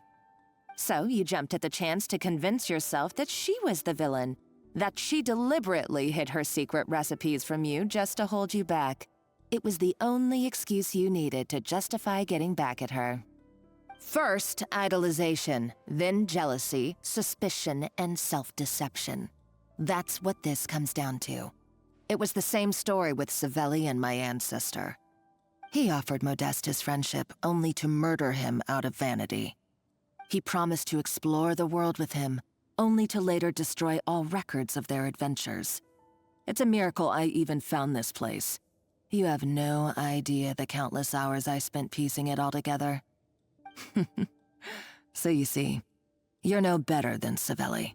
If you can't beat him, betray him, right? I am no Savelli, nor will I ever be. Oh, put a lid on it. You really think you can absolve yourself of your vindictive and jealous behavior now? Just because you finally realize that Escoffier never kept any secrets from you? You didn't show any remorse when she left, or in the cooking contest. Why start now? You have no right to redemption. You're right. I don't deserve her forgiveness. But I am done being bullied into submission by you! Ooh, feisty. But you should watch your tone. Talking to me like that could get you in big trouble. I somehow doubt that, since I poisoned both our water bottles. What? Ever since I learned the truth, I've been biding my time, waiting for this moment.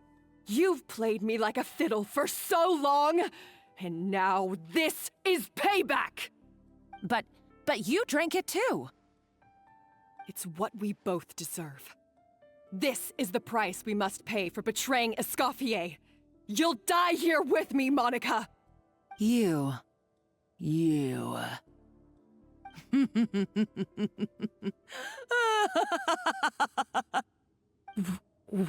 What's so funny? Oh, you're too much. I thought I'd play along for a bit just to amuse myself. You gave a very rousing performance. I saw your dumb plan a mile off. There's no poison in these bottles, just clean, fresh water. No. Revenge is a dish best served cold, you know? Did you really think your half-baked plot would fool me? You're a lousy chef, and you make a lousy villain, too. A complete waste of space. No wonder you never amounted to anything. Everything I ever did was a failure. And now, I failed again, for the last time. Hey, why don't you try your hand at being a comedian in your next life? You got a good laugh out of me. But now the show's over. You should have just done like I asked, Savannah. All I wanted you to do was scout the ruins for me, but you had your chance, and now it's time to say goodbye. Stop right there! Let her go, Monica! We've got you surrounded! Escoffier? Ugh, looks like I'll have to keep you around for a little longer. You can't! Stay back if you want her alive! Escoffier and the Traveler. I can't take you both on in combat, but if you so much as flinch, I can end Savannah's life in a heartbeat. Monica, what are you hoping to achieve by this? You're about to commit murder, and for what? A recipe? A recipe? You chefs are all blinded by your myopic focus on kitchen affairs. Well, some of us actually have bigger fish to fry. Modeste had a secret. The truth behind his so-called genius, the je ne sais quoi factor in his Gâteau de Bourg, and it's right here in these ruins. Are you serious? You're here because of a Gâteau de Bourg obsession? You've gone completely mad! I couldn't care less about the cake itself. No, the real treasure is the secret ingredient that Modeste sourced from these ruins. He and Savelli were fools. A priceless treasure of Remoria in the palms of their hands, and they thought, ooh, this would go great in our cake mix. We're talking about a powerful stimulant that also sharpens the senses. That's no cooking ingredient. It's a groundbreaking drug. That's right, I've done my research. It was a drug that Remoria developed for their war machine. I could make a killing by selling it to the treasure hoarders or the Fatui. Will you listen to yourself? You're completely delusional. My eyes are wide open. Just wait till I get my hands on this treasure. You'll see what a fool you've been.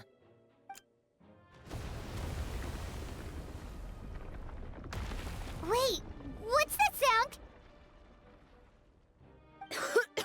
Just when I thought she couldn't get any crazier. She's lucky the whole place didn't collapse. Uh-oh, Savannah's gone too! Monica must have taken her. Oh, what a coward. She's only taken her hostage because she knows that she's no match for you. That's true. Even if she finds the treasure, she'll need Savannah alive if she wants to get out of here in one piece.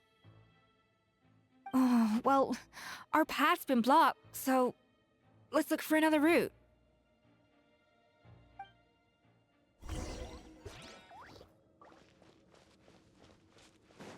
The water looks pretty deep here. Maybe it leads somewhere.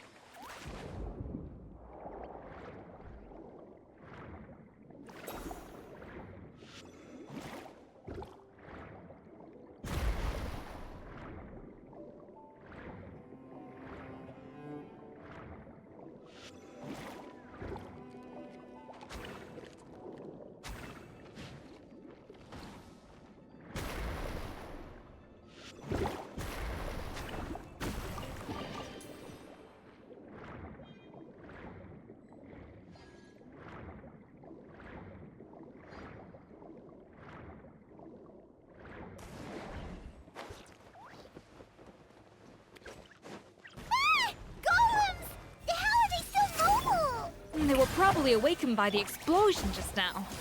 Alright, Knife Skills 101. Time for some rough chopping.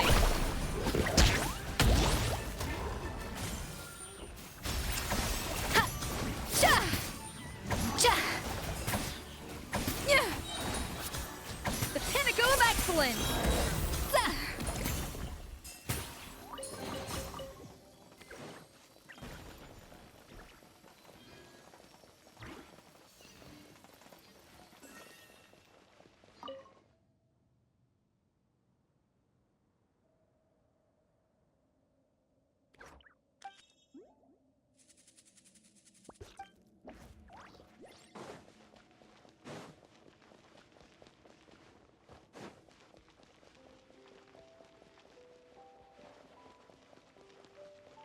Another door? Guess we need to prepare another feast for our guests.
It seems to really like the texture of Rome maritime flowers.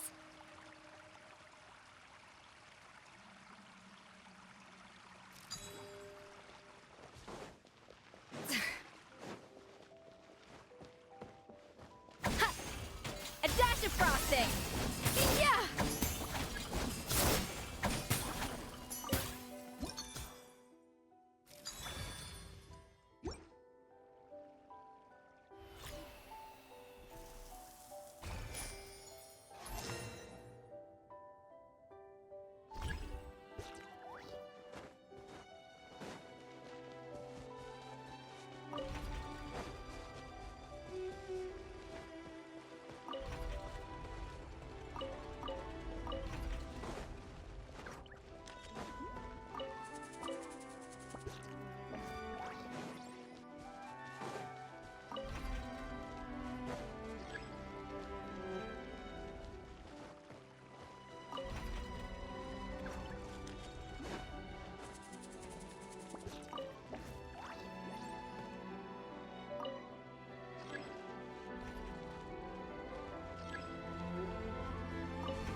I see everything.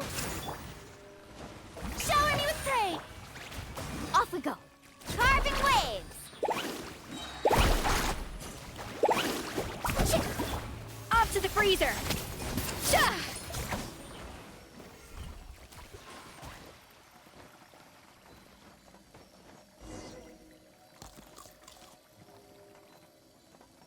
I never knew you could process Lumitwol like that. All right, I've got to jot this down. Lumitwols and maritime flowers.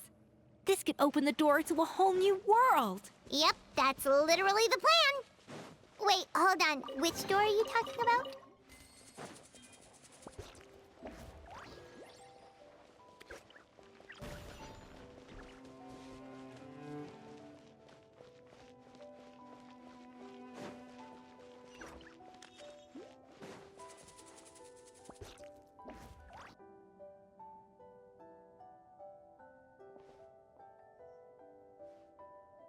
That's strange. These don't look Romorian to me. More like last century Fontaine.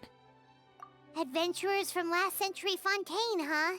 Oh, Modeste and Savelli, do you think they camped here? By the looks of it, this was a one-person camp. They adventured together, but maybe one of them came back alone at a later date. Huh, you really think so?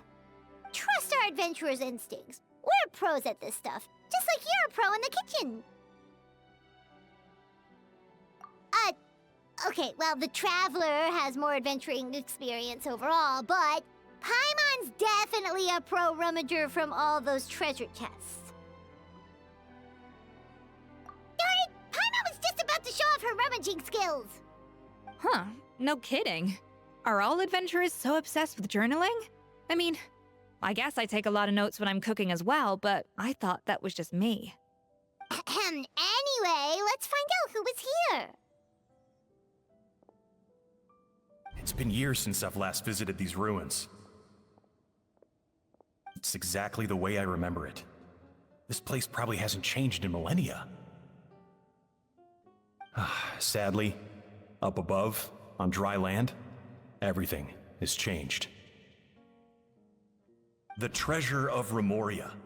That's what we used to call it. Modeste was right about its potential. It turned Gâteau de Bourg into a national sensation. Our limited stock of the substance meant that the gâteau could only be produced on a small scale. But this only drove up the popularity all the more. Modeste was right about that too. He predicted all of it. He was praised as a genius, while I, as the one person who'd ever disagreed with him, was labeled a talentless fool. Modeste tried his best to console me, but I knew better than anyone just how great the gulf was between us. Our conversations grew scarce, and we saw less and less of each other. I didn't fight it. He had new friends and a career of his own. Why invite further disdain by inserting myself where I did not belong? I told myself that maybe one day, when I finally created a masterpiece of my own, I'd be able to face him without shame. Or maybe one day, when I've put these feelings of self-loathing behind me, I'd be able to ask him with a smile on my face, how about we go on one more adventure, for old time's sake? Unfortunately, that day will never come. So it was Savelli. From the sounds of it, he came back after Modeste had already died. I always thought it was just a legend. But if it's true, then this must be the place where they found their secret ingredient, the birthplace of Gateau de Boer. In that case, what does that say about the death of Modeste? If it's all true, maybe Savelli really did have something to do with it. The taste of Gateau de Boer has changed. Modeste was convinced of this, even though everyone swore they couldn't tell. Being the perfectionist that he was, he refused to accept even the slightest flaw in his work. He stopped all sales of the product, locked himself away in the kitchen, and worked day and night, vowing to find out where he had gone wrong. But as he baked and taste tested over and over again, he found he only strayed further and further from the original taste. It was only when he was sipping on coffee one day and realized he could not taste the bitterness that the truth finally dawned on him. What had changed was not the gâteau, but his sense of taste. The treasure of Remoria stimulates the senses, taste included, and invigorates the spirit. In the short term, it offers people the ultimate gourmet experience, but in the long term, it dulls their senses entirely. In hindsight, it made perfect sense. After all, why would a culture that sought liberation from the constraints of their bodies care for the loss of their senses? But we realized it too late. We were just too late. Over the course of his many culinary experiments, Modeste exhausted the remaining supply of the treasure of Remoria. He consumed it all himself. The finest culinary talent of his generation now faced a future in which he would never be able to taste anything ever again. Finally, in despair, he took his own life. And because we had become estranged, I could not be there to stop him, to offer some words of comfort, or even to say goodbye. Yet despite everything, he sent me his final letter. The treasure of Remoria? Guess Monica was really onto something. It really was a kind of drug. So, Modeste chose to end his own life. Then, why all the rumors that Savelli murdered him? Also, neither the Codex nor any other contemporary records make any mention of the treasure of Remoria. It's almost as if someone deliberately erased it from history. Modeste told me everything in his final letter. His was a tale of how even a genius could fail, and how much more devastating it is when it happens. Did he hope I would gain some personal catharsis from knowing the truth? Or maybe he wished for me to warn the public about the dangers of Gateau de Boer, proving that I had been right all along. But if the public ever learned how Modeste's greatest triumph became his undoing, his fall from grace would be swift and merciless. 1 minute a genius, the next a joke. It would surely spell the end for his restaurant too. What would be his legacy then? How would future generations view everything we built together? I fear the scorn I have faced these last years would pale in comparison to the scorn shown to him by the history books. I cannot let that come to pass. I will do what I must to protect his name. It will mean tampering with his notes to remove the damning details, leaving mere fragments of our story behind. It may lead his family to suspect me of having a hand in his demise. But if that's the price of destroying all evidence of my crimes, then so be it. I would rather the world believe a tale of genius and jealousy than see his reputation in tatters. The final loose end is the evidence here, at the bottom of the sea. Huh? What's wrong? Didn't we say Savannah should be safe for now? So we thought, but if Monica finds out what happened to the treasure, there's no telling what she might do.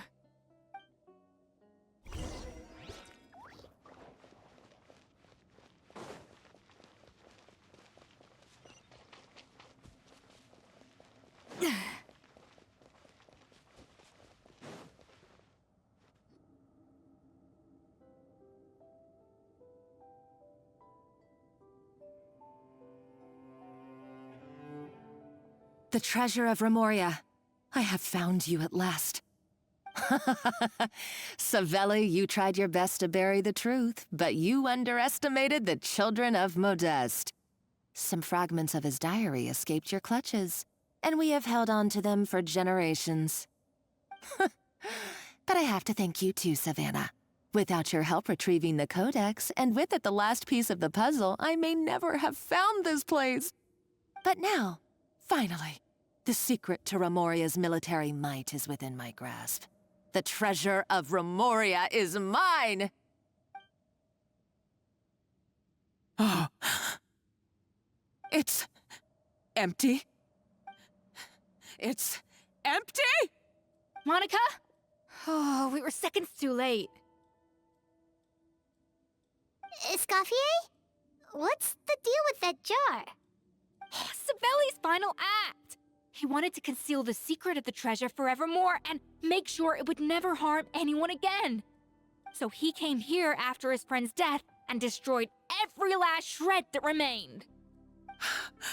This can't be happening. All the years I spent piecing together the truth. All my painstaking planning. All that for an empty jar? Monica, don't do anything stupid. This ruin is more dangerous than you realize. Oh, shut your pie hole! Praise be to Lord Remus. You barbarian shall be slain.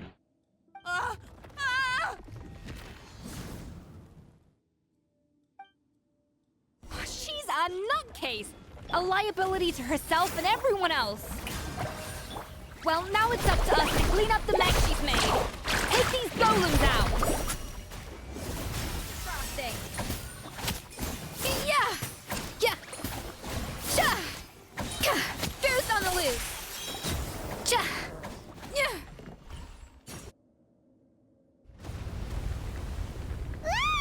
Why is this place still shaking? Either way, it's all her fault. Enough chit-chat. Let's get out of here, Traveler Escoffier, come on! Okay, I'm coming. Huh? Oh, no you don't. If I can't get what I want, neither will any of you. I've got nothing to show for my life's work so far. But if I can take another so-called genius down with me in my final moment, then it was all worth it. You're a psycho!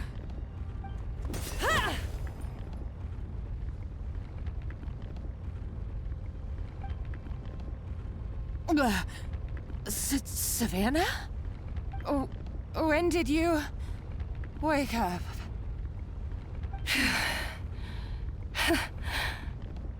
I may be a lousy chef, But it looks like I'm not a complete waste of space.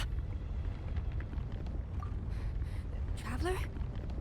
Okay, let's go!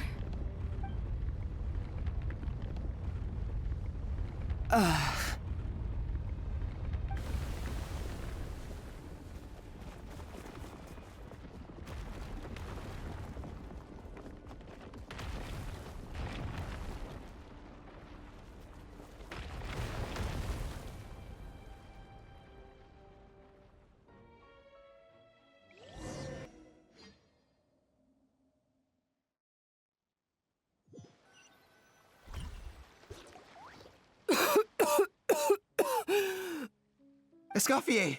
Savannah! Traveler! And Paimon! Venejem, what are you all doing here? What did you expect us to do? Stay at the restaurant and sit on our merry derrieres? While the Traveler and Escoffier were out here risking their lives? We had to do something. Even though that something ended up being, well, waiting for you here instead. I don't deserve any of you. And I certainly don't deserve to be your head chef. It was my fault Escoffier had to leave. Then I couldn't live up to her standards. I acted like a tyrant in the kitchen. And now I almost got myself killed. Come back, Escoffier. Come and be our head chef again. I'll never be able to replace you. Okay, so everything I said to you the day I left, it just went in one ear and out the other? Huh? Sorry, I was kinda in my own head at the time. All I could think about was the Lumiline situation. What was it you said again? Forget it. It doesn't matter. Anyway, I didn't leave this job because of you. And you're not nearly as awful a chef as you think. If you were that bad, why would all your staff show up here for you? Escoffier's right. Sure, you nitpick our work and get us to do things over a lot. But when it comes down to it, you're the one who's always doing whatever it takes to make sure the customers get served on time, every time. Things were pretty rough after Escoffier left. And Savannah's the only reason we've been able to make it through. Our customers know that Escoffier doesn't work for us anymore. But the fact is, they keep coming back. If that's not an endorsement of your work, I don't know what is. At the end of the day, we're all human, and we all make mistakes. All we can do is recognize where we get it wrong and do our best to improve. That's all that's humanly possible. No, I get what you're saying, but what I did to Firmin and to Escoffier, it's unforgivable. Well, about that, there's someone else here to see you, Chef. It's been a while, Chef Savannah. Firmin? I'm so sorry. I put far too much pressure on you. And the way I stubbornly refused to go and see you after you fell ill. There's no excuse. But I'm too late, aren't I? The damage is done. I heard that you can't even hold a kitchen knife anymore. Actually, I think I'm going to be just fine. Huh? We thought Firmin's problem was purely psychological in nature. But after the threat letter came to light, it got Firmin thinking. And then he remembered the tea that Monica used to give him every night. And as it turns out, she was lacing it with Lumiline the whole time. No way! Doesn't that cause nerve damage? It can. High doses pose a risk of serious nervous and sensory complications.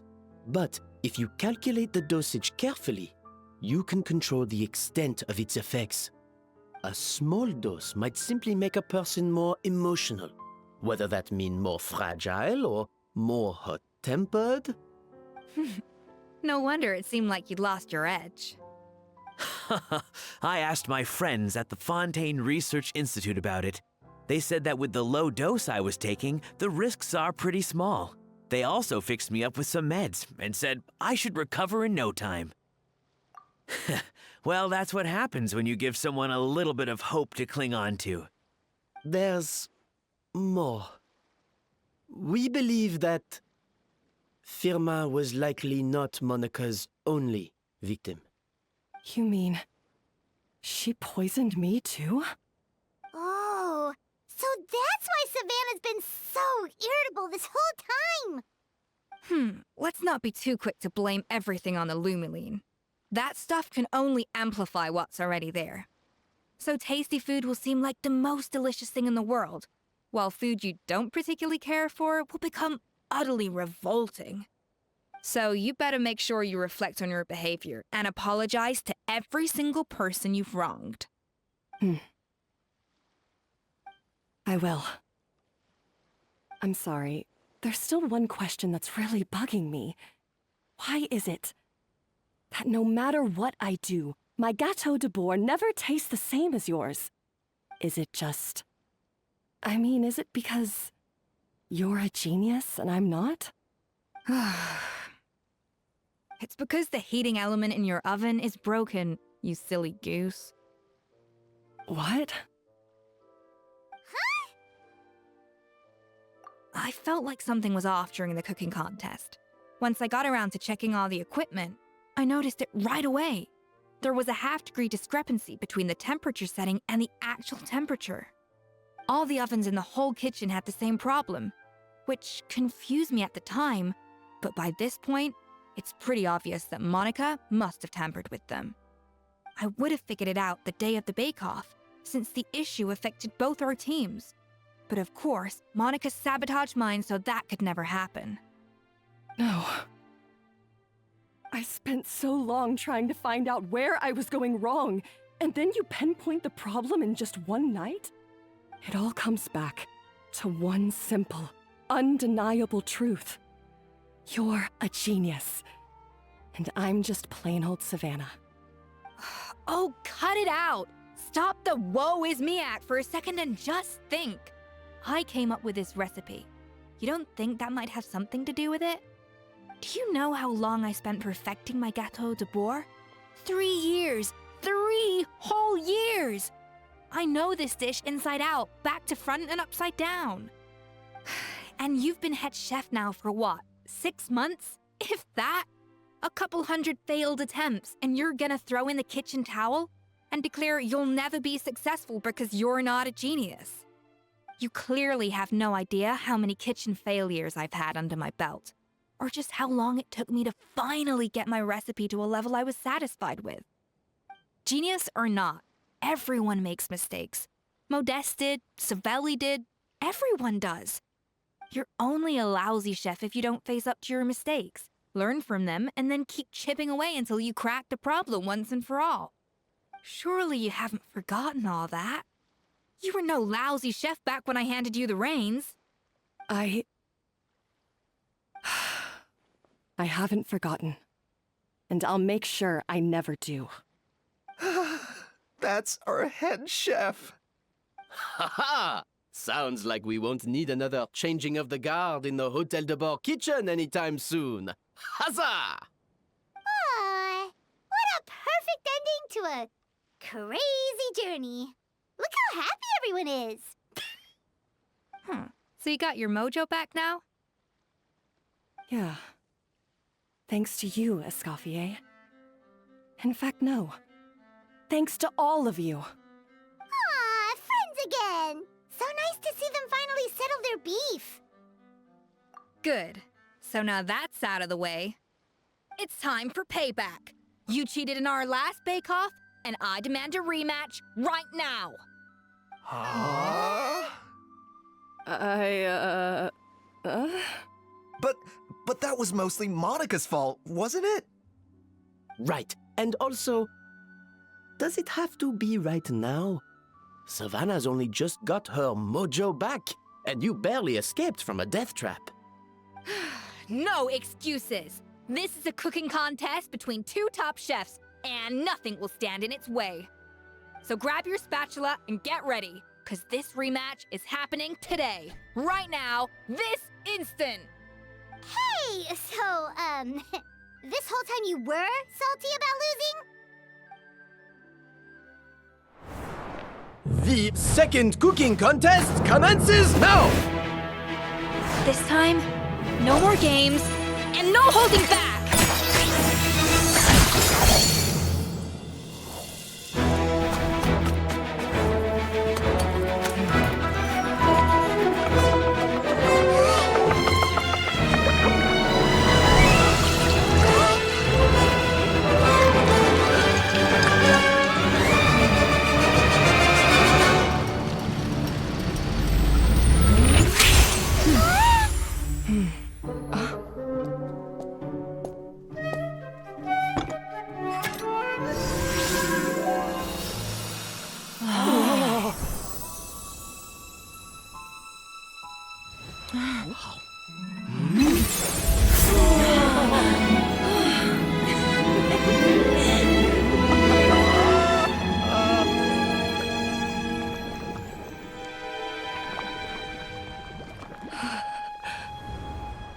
I feel like I don't have the right to be here. Hey, what are you so afraid of? You can't unbake it now. And if you don't serve it, then good or bad, you'll never find out how to improve. If you're too scared to fail, you'll never know what real success tastes like. So? Embrace your failure. Taste it. Digest it. That's the way to success. I don't know. Sounds like it's easier said than done. I'll do it.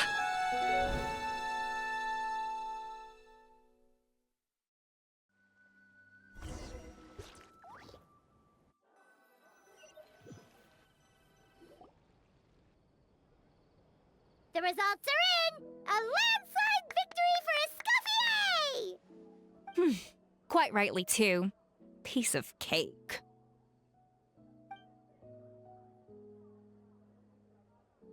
Oh yeah, look at that! Savannah looks pretty chipper too, considering she lost. Now, where were we? Yes. Do you have any more questions for me after everything that's happened?